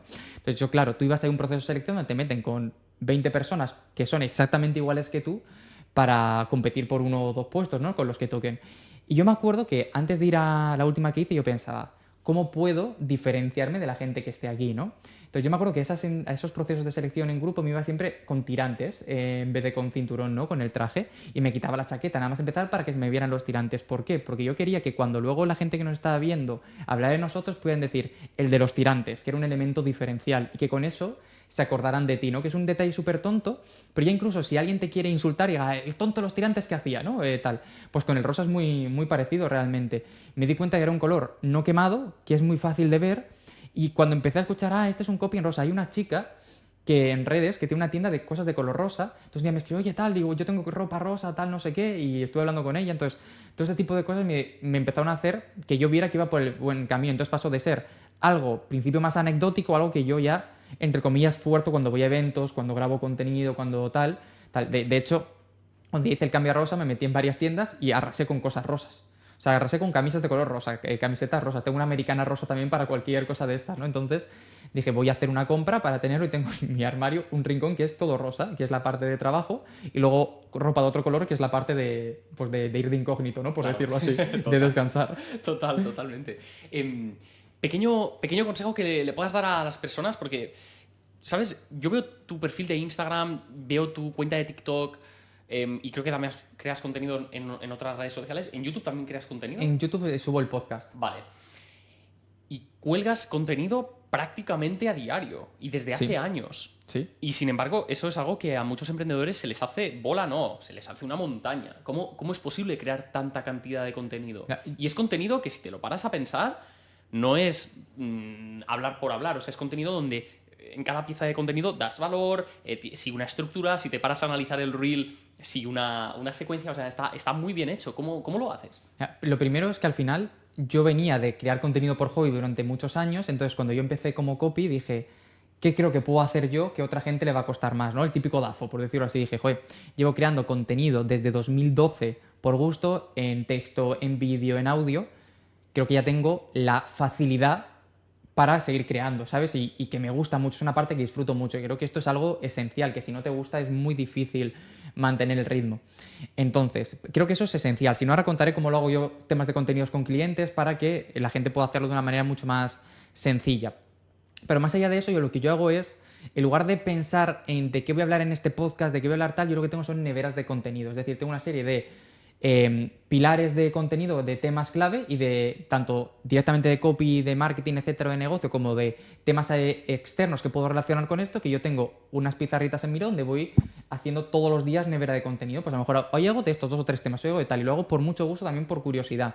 Entonces, cuando voy a grabar un reel, cuando voy a grabar tal, salvo que esté haciendo un lanzamiento donde digo, vale, este mes va a ser todo específico sobre esto, busco ya temas que ya tengo creados y desarrollados para poder hacerlo y simplemente tiro de eso para hacerlo. Es decir, a mí me gusta mucho esta parte creativa, me gusta mucho, estoy consumiendo contenido todo el rato, entonces como que voy apuntando ideas de una manera muy sencilla para hacerlo. Pero si a alguien le cuesta, ya no digo hacer un podcast, ¿no? Que igual es algo más elaborado, pero subir contenido a gente que alguien quiere subir un reel cada día a Instagram y a TikTok por duplicarlo, yo lo que haría sería guardarme un día de grabación al mes y hacerlo todo ahí. Creo que es mucho más fácil para hacerlo. Yo cuando hago contenido para clientes lo que hago es, buscamos un día para que grabe, una semana antes o 15 días antes, en función del tiempo que tengamos, le entrego los guiones para poder corregir los feedback, tal, hacer los ajustes que sean necesarios y luego esa persona se graba un día, pasa a un editor y ya se publica, o sea, ya lo tiene para todo el mes, para no tener que complicarse absolutamente nada. Claro. Entonces creo que eso es mucho más fácil. Creo que si no te gusta, es muy difícil hacerlo en el día a día. Tienes que tenerlo. Yo sí que voy grabando en el día a día, porque es una parte que disfruto mucho, porque es como el cliente copymelo, es lo que me exige, pero también antes sí que era mucho más obsesivo con que saliera contenido todos los días. Ahora si no sale pues no pasa nada, si me voy una semana de vacaciones y no hay nada pues tampoco pasa nada. Es que al final en el podcast van ayer grabé, que estoy con margen de tiempo porque ahora me voy una semanita de vacaciones para poder tenerlo, creo que grabé el episodio número 1485. Wow. Entonces, ¿Cuánto dura aproximadamente cada podcast? 10 minutillos. Es decir, hay algunos que duran 5, otros que duran 25, pero yo siempre intento que estén entre 10 y 15. Son pildoritas de contenido para poder escucharte fácilmente. Fíjate que una vez oí de una persona que dice que el top, creo que era el top 1% o el top 10%, no recuerdo la cifra exacta, de personas que más podcasts han hecho, solo ha sido necesario que pasen de 21 episodios de podcast. De 21 episodios, que son no es nada. ¿Tú llevas 1400 y pico? O sea, eso es un hábito, tío. Total. Es un hábito en toda regla.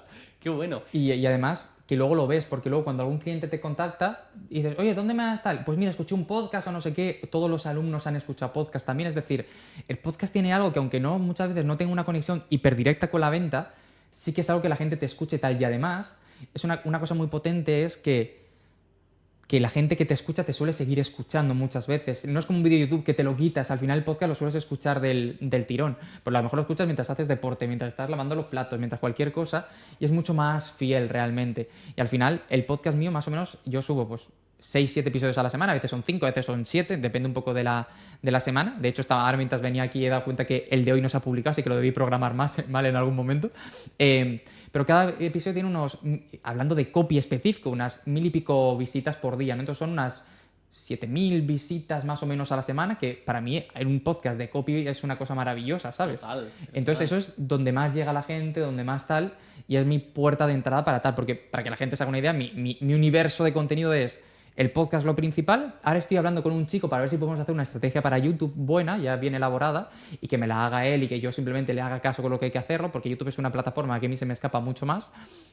Luego, donde más me muevo es en Instagram y un poquito más en LinkedIn, que estoy tanteando últimamente para ver qué tal. Y el email, realmente, que es donde ahí mando un email todos los días también, donde vendo algo, donde aporto valor o lo que toque. Claro. Igual se me ocurre que podríamos dejar en la descripción de este vídeo un link a tu newsletter para que puedan aprender de una persona que está haciendo, entre muchas otras cosas, email marketing. Porque ¿cuántos emails sueles lanzar semanalmente? Normalmente lanzo uno a la semana. Uno a la semana, no, perdón, uno al día. He hecho pruebas de todo. He probado a hacer 2, he probado a hacer menos, tal. Y lo que yo veo es que, de hecho hice un experimento el año pasado que era, porque claro, yo muchas veces voy a dar charlas y me dice la gente, enviar un email al día es una locura. Y digo, bueno, depende de lo que estés mandando, ¿no? Y me dice, vale, pero ¿hasta cuánto puedes mandar, ¿no? Sin que, digo, la cuestión es que tú vayas subiendo progresivamente y ver dos cosas. Uno, que tú puedas seguir mandando contenidos fresco, que te siga gustando, que no te quemes, que la calidad sea buena. Y por otro lado, que los números sigan subiendo, ¿no? Porque normalmente yo lo que veo es que los clientes, conforme aumentamos envíos, aumentan tasas de apertura y de tal. Entonces, el año pasado, una persona que me preguntó, vale, ¿pero hasta cuándo es esto? ¿Cuál es el límite, no? Entonces, el mes de marzo de 2023, yo hice una prueba que era mandar 2 emails al día durante un mes. Y aumentaron todos los números, tío. Todos.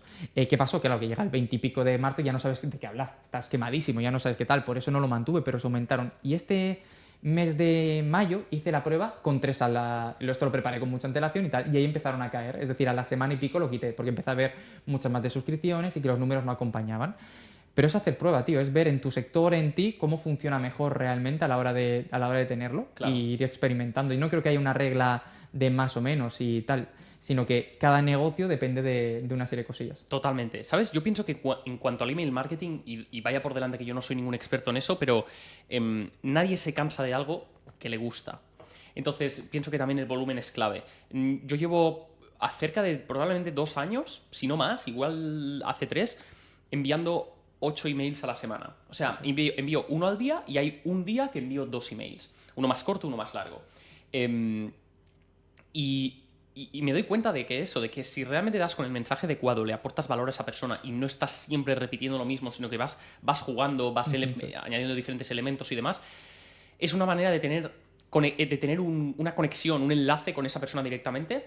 Y es que si no te consume por email, te consume por YouTube, te consume por Instagram, y esa persona está constantemente en tu ecosistema, ¿no? Eso es. Y además pasa una cosa muy chula, que es, si tú te vas a las estadísticas de cualquier persona que hace email de manera recurrente, te vas a dar cuenta que son siempre muy estables normalmente. Y es que hay un momento en el que siempre se dice, el asunto es lo más importante del email, pero una newsletter realmente no, porque la gente ya no abre por el asunto que pongas. A ver, porque es Tony de la Torre realmente, porque saben que cuando abro a Tony hay un mensaje, un contenido que me gusta. Y por eso es todo tan estable. Sí puede bajar un poco el viernes o el sábado o lo que sea, pero normalmente se mantiene mucho y es porque la gente se acostumbra a leerte y a estar ahí. Entonces yo creo que al final para mí es una de las herramientas que más sentido tiene hoy en día, porque es una de las que no depende de algoritmos y creo que esto es muy importante. No sabemos lo que va a pasar con Instagram. Instagram ya puedes pagar para no tener anuncios. Entonces que igual dentro de 2 años no Instagram dice, ostras, me interesa más que me paguen a la publicidad, por O igual ejemplo, a lo ¿no? mejor nos cobran por publicar. Claro. Porque eso es todo un tema. No es una locura esto, ¿eh? No es tan loco. O sea, lo que pasa es que estamos tan acostumbrados a que publicar sea gratis que el día en que, ojalá que no, pero si pasa, que nos cobren por ese spot publicitario, porque ¿qué pasa en la radio? ¿Qué pasa en la tele? Pues lógicamente tú tienes que pagar por aparecer. Total.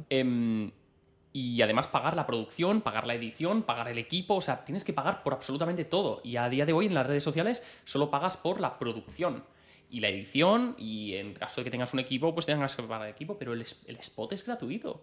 Sí que tienes el spot de pauta publicitaria, que sí que, que eso se impulse de forma masiva, ok, pero el hecho de estar presente y conseguir views gratis es algo que no, es una locura. O sea, la gente que ya ahora se ha criado, por así decirlo, en el entorno de las redes sociales lo ve como algo normal, como tipo, bueno, y así tiene que ser, o no, ¿no? Pero imagínate que una cosa que veo muy factible en el futuro es que a lo mejor para monetizarnos más a nosotros es, oye, a lo mejor hasta hacer 10 publicaciones al mes es gratuito, pero si quieres hacer 11, ya a partir de ahí empieza a pagar porque tú estás publicando mucho tal, y al final tú estás sacando aquí un rendimiento. Es que a mí no me parecería ninguna locura que esto pasara. A mí lo que me gusta del email, además, es que es tuyo. Es decir, el dato es tuyo. Instagram mañana te puede cerrar la cuenta y ya está, ¿sabes? No hay más historia realmente. Claro. Pero el email, los datos son tuyos. Es decir, tú te lo puedes llevar a otra plataforma sin ningún tipo de problema y puedes jugar con eso un montón. En las redes sociales estás de inquilino, por decirlo de alguna manera. Mañana pueden cambiar las normas. Yo me acuerdo de YouTube en su día, que hubo un momento en el que mandaron cuando yo hacía contenidos, ya en plan youtuber tal, que mandaron una directiva de estas que decían, oye, a partir del mes que viene, todos los canales para niños ya no se pueden monetizar. Entonces yo conocía gente que ganaba mucha pasta haciendo cosas de juguetes y de pronto hasta ahí llegó. Claro, pero ¿qué vas a decir? Es que la casa no es tuya, tú estás ahí de invitado y han cambiado las normas, ¿te tienes que aguantar o te vas a otro sitio? ¿Qué le está pasando ahora a los streamers en Twitch, ¿no? Que cada vez están cobrando menos por muchas cosas, ya, pero es que la plataforma no es tuya. Entonces, como la plataforma no es tuya, te tienen pillado porque no puedes hacer otra cosa. Totalmente. De alguna manera, yo creo que el concepto del email marketing es clave y por eso justamente es la plataforma, podemos decir que de las más antiguas y que todavía sigue sobreviviendo, y podríamos decir que no solo que sigue sobreviviendo, sino que está más fuerte que nunca porque cada vez más gente se da cuenta de que hoy en redes sociales estás aquí, mañana estás aquí. Y que no es tráfico adquirido, es tráfico alquilado de alguna manera, ¿no? Entonces... Y una cosa importante es que si tú empiezas a vender como un loco en redes sociales, quemas muy rápido tu marca, pero cuando lo haces en el email, aparte que la gente lo asume como algo mucho más natural que en redes, no se ve lo que estás haciendo. Y no por ocultarlo, sino porque tú estás constantemente saliendo en redes vendiendo, la gente la cansas. En cambio, en un email puedes jugar mucho más con todo. Y para mí, perdona que te corte, como que los contenidos tienen como 4 niveles, ¿vale? Que es contenido 1, o sea, nivel 1, que es contenidos muy elaborados, ¿vale? Que podría ser un podcast, un canal de YouTube. Y además, yo valoro mucho que sea en vídeo hoy en día porque de ahí puedes sacar además píldoras para otras plataformas, lo cual te hace también la vida mucho más fácil. Luego, y además creo que es un contenido que quien lo vea, aparte de estar mucho más metido, vas aumentando mucho más su nivel de conciencia realmente, ¿no?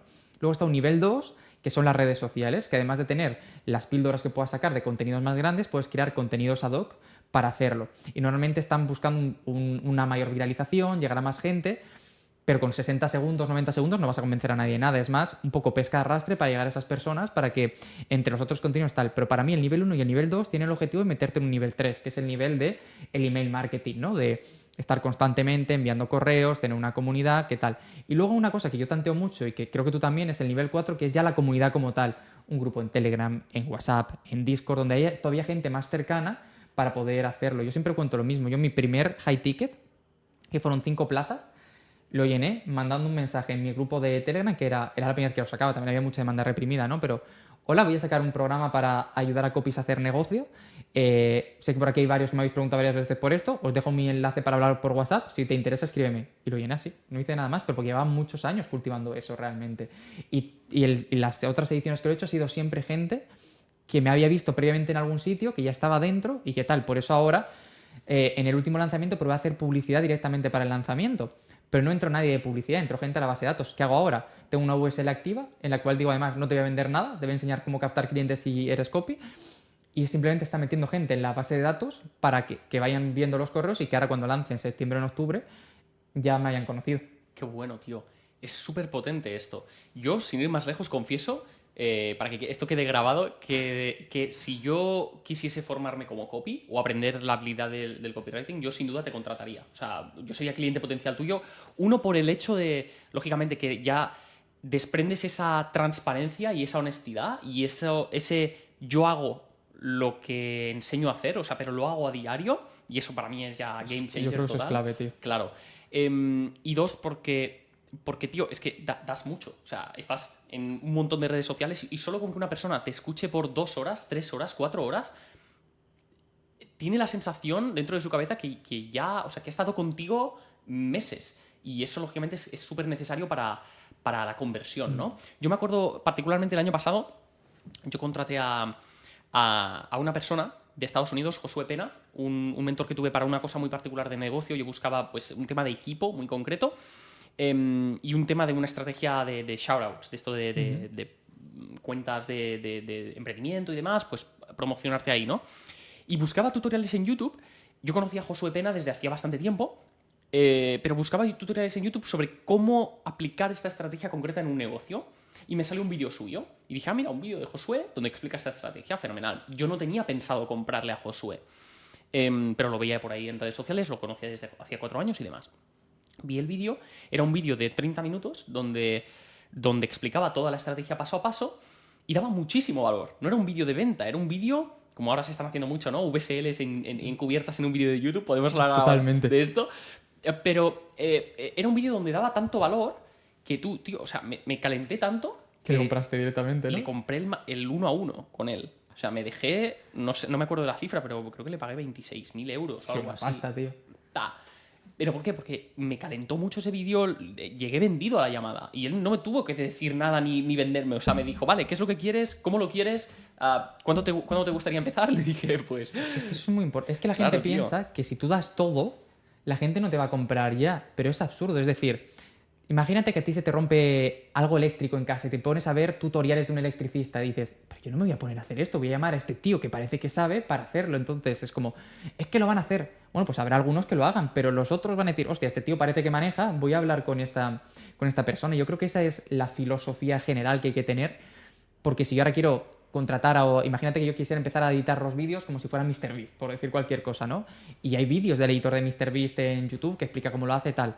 Ostras, yo si hiciera lo que hace MrBeast no iría, voy a empezar a replicar esto paso a paso, iría, no, a este o a algún alumno suyo para poder hacerlo y poder tenerlo. Yo creo que cuanto más das, tal, y aquí voy a hacer un matiz que creo que es dar de manera real, de manera transparente, ¿no? Porque yo he estado en alguna vez que algún copy me ha escrito tal, no sé qué, he dicho, oye, pues si quieres mañana tengo un hueco, nos tomamos un café virtual y me cuentas, te digo cómo lo haría yo, tal, no sé qué. Y muchas veces acabo esa llamada y me dice la persona, ¿pero no me vas a vender nada? Y dije, no, pues si hemos entrado a charlar simplemente, ¿no? Y dice, es que estoy tan acostumbrado. Y es un poco a donde voy, ¿no? Que si tú dices, no vendas nada, no hagas luego la 13-14 a la gente. Que luego te pregunta, pues se lo ofreces sin problema, ¿no? Pero creo que la gente cuando estás dando y das esa, lo que hemos dicho antes, ¿no? La reciprocidad, la gente le gusta, se queda como en esa sensación de deuda y ya está. Y un chico que me dijo esto es el que me monta a nivel comunidad la parte técnica desde hace muchos años. Porque me dijo, te lo monto, ¿sabes? Te lo monto. Y dije yo, pues guay, ¿sabes? Pues para adelante. Y creo que esto es importante tenerlo en cuenta, ¿no? El hecho de que al final dar hace que la gente se acostumbre a lo que tienes, a escucharte, a verte, y ayuda mucho luego, porque ya van convencidos. Yo, una cosa que hago mucho en las llamadas de venta para el high ticket es, ahora ya hay un close, entonces me preocupa menos, pero los anteriores que los he vendido yo es, mi idea era, yo no voy a una llamada a convencer a nadie, voy a resolver preguntas, dudas y tal, y ya está. Entonces yo daba precios desde el principio y antes de entrar a la llamada el día anterior les mandaba toda la información de nuevo, tal, y le decía, todo guay. Y digo, sí, entonces mañana hablamos, ¿no? Y seguramente si me pongo a intentar hacer alguna llamada podría haber cerrado muchas más, pero es que creo que no merece la pena. Yo siempre pongo el ejemplo de una, que yo tenía un mentor de ventas que me echó la bronca, pero yo creo que hice bien.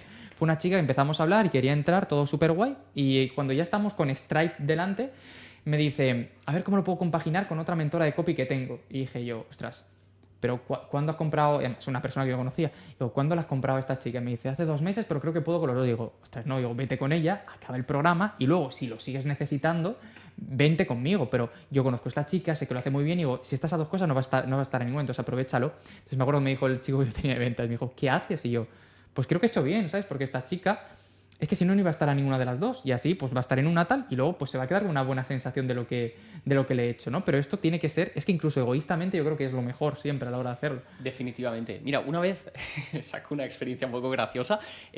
Trabajé con una marca personal en Business Sherpa que básicamente quería captar más clientes y él tenía un lead magnet. Es una persona experta en oratoria, ¿vale? Es un gran orador, muy buena. Bueno, de hecho vive aquí, a 15 minutos vive en Reus. Es una persona que enseña, bueno, temas de soft skills, de comunicación, de oratoria, etcétera, etcétera. Y teníamos un lead magnet que él lo ofrecía de forma gratuita. El tío era muy bueno en lo que hacía, pero el lead magnet se enfocó en ofrecerlo, era una guía sobre oratoria, se enfocó en ofrecerla en una propia guía que parecía aquí un caballo de Troya. Lo ofrecía como un recurso de mucho valor, pero en realidad no tenía valor dentro. Y me dijo, Tony, es que cuando la gente me lo pide, pero es que ninguno quiere avanzar. Y claro, lo que uno se para a pensar al principio es como, ok, a ver el mensaje, a lo mejor necesitamos más volumen, no sé qué, no sé cuántos. Y le dije, vale, ¿me puedes enviar esta guía? Me la estuve mirando y es que era una guía de venta, o sea, estaba constantemente vendiendo. Y es como, vale, para vender, está bien que vendas, coño, somos emprendedores, necesitamos vender. Total. Y es necesario para ayudar a la persona que tenemos al otro lado, pero enfócate en resolver el problema. Enfócate en cumplir con lo prometido, ¿no? Si la guía se llama 3 pasos para, 3 pasos para una comunicación efectiva, ¿dónde están los 3 pasos? Es que es eso, es que yo creo que además cuando estás constantemente resolviéndolo, luego cuando quieres vender, la venta se hace bastante sola. Lo que te contaba antes de las secuencias estas que hemos sacado y quise hacer con el chico este con el que lo estamos haciendo ahora y dije, vamos a probar con 5 personas. Y yo lo saqué en redes sociales y en un email y en una semana llenamos las 5 plazas, así. Pero no porque seamos muy buenos tal, no, porque como estamos aportando, decimos, oye, y además era 20, esto va a tener este precio, 20, pero 20 a la llamada, nos pregunta, nos consultas y si te encaja guay, si no, pues igual de guay. Y hemos cerrado las 5 llamadas que tuvimos, las hemos cerrado las 5. Pero es porque no vamos a esa llamada solo a ver cómo cerramos a este, sino a que nos pregunta, que nos consulte, entender bien su modelo de negocio y ver si encaja o no encaja, porque igual nos dice tal, no encaja y no pasa absolutamente nada. Pero yo creo que cuando vas desde la honestidad, al final las cosas van saliendo bien y que quien de verdad ha tenido que poner pies en polvorosa en este sector es porque ha habido gente que ha intentado aprovecharse mucho y al final ha pasado factura o ha tenido que reconvertir mucho su marca para poder hacerlo. También yo creo que hay otras personas que les han pasado por encima sin motivo muchas veces, ¿no? Pero creo que si tú vas diciendo la verdad, o sea, para mí el mejor consejo de copy es sé honesto, sé transparente, no mientas. Y te voy a poner un ejemplo. Yo antes de la última empresa donde trabajé antes de emprender era una empresa de portales inmobiliarios que trabajábamos en España y en LATAM. Y muchas veces pasaba que cuando había normalmente yo lo que hacía era la web, el email, el tal, pero había ciertos clientes que contrataban, que normalmente eran agencias, entonces yo ya redactaba también los anuncios de esas agencias, que por cierto, ese no lo hice yo, pero había una agencia que redactaba todas las fichas de las viviendas en formato poema, que a mí me encantaba, porque llamaba muchísimo la atención y funcionaba bastante bien porque te parabas a verlo. Pero muchas veces imagínate que alguien tiene una serie de pisos y esos pisos no tenían balcón y te decían, no pongas que no tiene balcón. Yo decía, pero es que es absurdo, porque si para mí tener balcón es esencial, cuando entre por la puerta de la casa lo voy a ver y no voy a comprar. O sea, si para mí es esencial, no voy a comprar. En cambio, si para mí no es esencial, que alguien me diga no tengo balcón, luego ya no me voy a decepcionar si voy allí y no es tan importante. Entonces ya estás filtrando. Y con eso voy a veces a la honestidad, que si tu propuesta no hace algo, también lo puedes decir porque te va a permitir filtrar para quien para eso es importante. Y así no le haces perder el tiempo a él, no pierdes el tiempo tú y sobre todo no entra nadie que luego se espere algo diferente, ¿no? Y creo que si vas siempre con esa perspectiva es mucho más fácil al final que la gente que te compre esté contenta. Totalmente. De hecho, se puede, llevándolo como a estrategia pura y dura, se puede utilizar como de alguna manera diciendo, oye, si buscas X, Y, Z, yo no soy bueno en esto, pero si buscas ta, Es que es en esto eso. sí, ¿no? Y ese pero, que cambia bastante la regla de la frase, puedes utilizarlo muy a tu favor como para vender lo que realmente, lo que sabes que eres bueno, ¿no? En ese sentido. Eso es. Igual en otros casos, como por ejemplo, esto también lo aprendí de una persona, de un mentor americano, que, que dice como que de alguna manera, si tú tienes esos tres servicios que decíamos antes, el bueno, el feo y el malo, si tienes el más caro, pero a ti en realidad el más caro no te interesa venderlo porque no es escalable, porque te implica mucho trabajo, porque puedes utilizarlo como gancho para decir, oye, tengo este producto que es muy caro, pero no es para ti. Sin embargo, tengo este que por esto y por esto sí es para ti. Además tiene un precio mucho más barato, ¿no? Si lo utilizas de esa manera, también te estás ganando la honestidad de esa persona de decir, ostras, me podría ofrecer lo más caro, pero me está ofreciendo lo mejor. Total. ¿no? De hecho, cuando tú ofreces en una venta dos alternativas o tres, es muy curioso porque cuando yo te digo, oye, Tony, ¿vamos al cine? Tu respuesta es sí o no. Pero te digo, oye, Tony, ¿qué te parece si vamos a ver Inside Out o otra que hay ahora, ¿sabes? Ya no estás pensando en términos de sí o no, estás pensando en esta película o esta película. Entonces esto es muy potente a la hora de vender porque cambias por completo la manera en la que piensa la persona. De hecho, yo esto siempre lo cuento como un ejemplo, ¿no? Es una de las formas más potentes para vender es esta estrategia de doble cierre. Y digo, imagínate que quieres ver esta noche una película con tu pareja, ¿sabes? Y quieres ver una película que tú sabes que a ella no le gusta nada. ¿Cómo puedes conseguir que sea ella misma la que elija esta película? Proponiéndole antes otra que odie todavía más. Porque en el contraste, lo que decíamos antes de la comparación, esta va a ser mucho más interesante. Por ejemplo, mi pareja odia ET, odia con toda su alma, ¿no? Entonces, y odia las películas de miedo. Y yo el otro día, bueno, el otro día a lo mejor hace unos meses, ¿no? Pero me dio por querer volver a ver las de IT, porque me apetecía tal. Entonces yo jugué mucho, oye, tal, quiero ver la de ET por una cosa de un negocio, que era mentira todo, ¿no? Del negocio, tal, no sé qué, para unos copies. Me dijo ET, no, y dije, bueno, pues vamos a ver la de IT que también me interesa. Y dijo, venga, va, esta sí. Fíjate. Entonces digo, que esto es una tontería, así dicho así, que parece que estás manipulando a la gente, pero es en plan broma. Pero si tú esto lo haces a la hora de vender, es muy interesante, porque tú le haces dos propuestas a un cliente. Una que dices que tú mismo le dices, oye, normalmente hago esto, pero creo que esto no es para ti por esto, por esto y por esto. Pero también tengo esto, en comparación le va a ser mucho más fácil aceptarlo. Efectivamente. Además, hay que tener en cuenta también el perfil de la persona, ¿no? Esto llevándolo ya un poco más al mundo de la venta, algo que aprendí de unos grandes mentores de venta de España, Alfonso y Cristian, que yo creo que mucha gente que está viendo esto los conocerá, es que hay como 4 tipos diferentes de personas, diferentes modelos de mentalidad, por así decirlo, ¿no? Y hay un modelo, por ejemplo, un tipo de persona muy concreto que le llaman el rubí. Y es una persona que le gustan los retos, ¿no? Y solo hace falta que le digas, esto no lo puedes hacer, como para que lo quiera hacer más, ¿no? Entonces, sabiendo también identificar con qué tipo de persona estamos hablando, sobre todo, a ver, hablando de email marketing, pues es imposible, o bueno, no vamos a decir imposible, pero es más complicado es muy difícil segmentar tanto, no merece la pena tanto. porque no conoces a esa persona que está yendo al otro lado hasta el punto de que llegue a una llamada, quizás, ¿no? O hables directamente con ella. Pero sí que en una llamada puedes enfocar la llamada o la estrategia en función del tipo de perfil de persona que es. O los anuncios puedes ir a cada uno un perfil diferente, por ejemplo, diferentes tipos de ganchos en función de quién sea. Exacto. Entonces, de alguna manera es curioso porque en función de quién tienes al otro lado, puedes tratarlo de una manera u otra para, no digo utilizarlo para vender sí o sí, pero sí como, bueno, entendiendo cómo piensa y cómo razona esa persona, pues oye, si tengo un rubí delante y sé que al rubí le van los retos y veo que es la persona adecuada con la que yo quiero trabajar y sé que este producto o servicio le va a ayudar, a lo mejor puedo meter alguna pequeña frase como de tentativa o de reto, de... Oye, hay muchas personas que esto no lo consiguen, pero ¿no? Total. Y es como, y solo hace falta que le digas que no lo puede conseguir como para que quiera conseguirlo, ¿no? De hecho, hay un gancho que utilizamos en Reels muchas veces y en TikTok que lo llamamos gancho de reto precisamente por esto, ¿no? No, y es súper interesante esta estrategia de alguna manera, pues ir como, si tienes la persona adecuada delante, que sabes que le puedes ayudar y que todo encaja, pues lógicamente pues un perfil así rubí que decíamos, ¿no? Que le puedes retar, pues es algo interesante. Como para ir concluyendo un poco, para una persona que pueda haber escuchado esta entrevista y que diga, oye, me gustaría empezar a dar mis primeros pasos, pero no sé por dónde empezar, ¿qué consejo le darías? Pues mola, tío, porque ¿te imaginas que compre mi curso y ya está? No, fuera de broma. Es que esto es algo que me preguntan constantemente gente que quiere empezar, porque al final lo dicen, tal, no sé qué, dices, pero vale, pero ¿por dónde empiezo, no? Y yo creo que un error de muchas personas es comprar una formación directamente. Creo que hay suficiente camino antes de llegar hasta una formación como para invertir o gastar dinero en uno sin saber si te gusta, ¿no? Porque lo que decíamos antes es que hay mucha gente que entra porque le gusta escribir, pero luego te tiene que gustar esta manera de escribir, ¿no? Que al final es una manera de utilizar las palabras y las herramientas muy concreta. Entonces, ¿qué haría yo? empezaría consumiendo contenidos gratuitos, pues como estos podcasts o todos los que hay, el mío, hay un montón de compañeros que hacen un montón de podcasts súper chulos. Luego invertiría mucho en libros primero, porque por 15, 20 euros tienes un porrón de libros súper completos realmente para poder profundizar, poder aprender, poder meterte ya, y si no te gusta luego el copy, pues te has gastado 20 euros que puedes soportarlo. Y luego ya me pensaría si meterme en una formación o no, si realmente me guste. Ya ni siquiera tanto por el contenido de cada formación, que también evidentemente hay que mirarlo, sino por cómo conectes con la persona que lo está haciendo. Yo creo que al final, cuando yo he elegido a alguien con quien formarme, ha sido evidentemente por lo que sabe, pero sobre todo por la persona, ¿no? Porque conecto, porque me gusta cómo explica tal, y creo que antes de invertir 100, 2.000, 4.000 o 5.000 euros, me iría primero con los pasos anteriores, porque realmente creo que hay, en contenido gratuito hay a patadas, que el gran problema que tiene el contenido gratuito es que no está ordenado realmente, ¿no? Pero para empezar, para ver que esto te gusta, es maravilloso.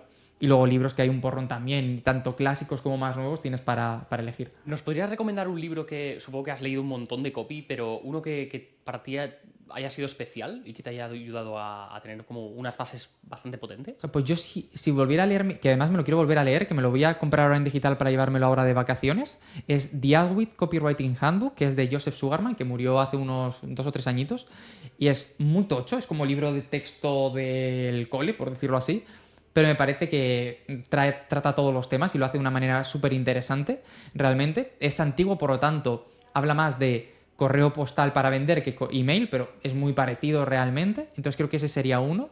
Luego también leería How to Write Copy That Sells, que es de Ray Edwards o Jim Edwards, ahora mismo no me acuerdo, juraría que es Ray Edwards pero que también es... Estos todos creo que solo están en inglés, súper sencillos, pero que es como las bases muy bien.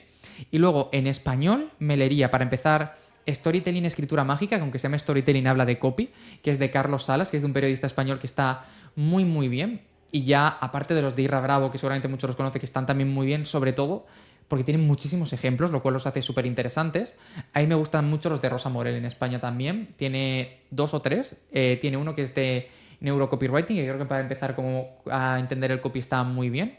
Luego tiene otro que se llama, igual me estoy inventando los títulos, pero Escribir o Escribir Viviendo o algo así, que habla de la parte de vivir del copy, por lo cual también es muy interesante. Y luego tiene un manual como más elaborado, que ese no me lo he leído, pero mucha gente me ha dado muy buen feedback de él también. Qué bueno, ostras, perfecto.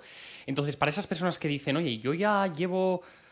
Porque puede que haya un grupo de estas personas que están viendo este vídeo, ¿no? Yo ya llevo un tiempo sabiendo acerca del copy o me interesa todo esto. He leído algunos libros y quiero avanzar un paso más fuerte o siento que de alguna manera es mi momento. Igual, como decíamos antes en la entrevista, se me ocurre que podamos dejar aquí debajo en la descripción de este vídeo pues, un enlace a tu newsletter. Eso es. Para que podáis ver un poco pues, cómo escribe CopyMelo, que podáis destripar sus correos y entender el por qué dice cada cosa, cómo lo hace, etcétera, etcétera, ¿no? Y que podáis ver cómo lleva él a la práctica todo lo que hemos comentado en esta entrevista, pues al campo de batalla, ¿no? A hacer correos todos los días. Entonces, Carmelo, tío, ha sido por mi parte un placer tenerte a bordo en esta entrevista. Lo mismo te digo, tío, un gustazo. Se me ha pasado y volado, realmente. Total. Bueno, a ver si pronto, pues yo que sé, en otra ocasión podemos repetir entrevista, que te vuelvas a sentar aquí o quién sabe, a lo mejor estamos en otro lugar, no lo sé, y que podamos contar pues nuevas hazañas, éxitos, errores, aprendizajes, sobre todo pues para quien nos esté viendo que pueda llevarse el máximo valor. Eso es. Ahora mismo nos vemos cada 2 años, por lo que voy viendo, porque además fue en julio también la última vez que nos vimos. O sea que en 2 años nos tocará repetir, ¿sabes? En 2 años, a ver, sí, a ver dónde estamos, tío. Así que bueno, Rockstar, gracias por haber llegado hasta aquí. Te dejaré, como te decía, los enlaces a las redes sociales de Carmelo, pues diferente, porque está no solo en Instagram, también está en YouTube, estás en Spotify. Todo es CopyMelo, o sea que es fácil de llegar realmente. Ahí está. Tú lo pones en Google y te saldrán todos los enlaces a las redes sociales, pero te dejaremos algunos aquí. Gracias por haber llegado hasta aquí. Si tienes algunas preguntas, por favor, me gustaría que por favor nos las dejes aquí debajo en la sección de comentarios. Dudas, preguntas, consultas. Si necesitas algún recurso particular, si tienes alguna cosa con la que creas que tanto Carmelo como yo podemos echar alguna mano, y si tienes también ideas de qué es lo que te gustaría que tratásemos en la siguiente entrevista, cosas que te inspiren, que te gustaría oír o donde te gustaría profundizar, por favor, déjanos aquí debajo en la sección de comentarios tu comentario. Aprovecho también para decirte que si esta entrevista te ha servido, por favor, házsela llegar a una persona que creas que le puede ayudar. Eso es. Que eso ayuda un montón, que parece que no, pero es como mejor se mueve todo esto. Totalmente. Comparte este contenido con ese amigo, con ese familiar, con ese conocido, con ese compañero que sabes que le puede ayudar a alguno de estos conceptos que hemos tocado en esta entrevista. Y nada más, de nuevo, agradecerte por haber llegado hasta aquí. Así que nada más, Rockstar. Gracias por haber llegado. Nos vemos en el siguiente episodio y mientras tanto, que siga rock and roll. Chao.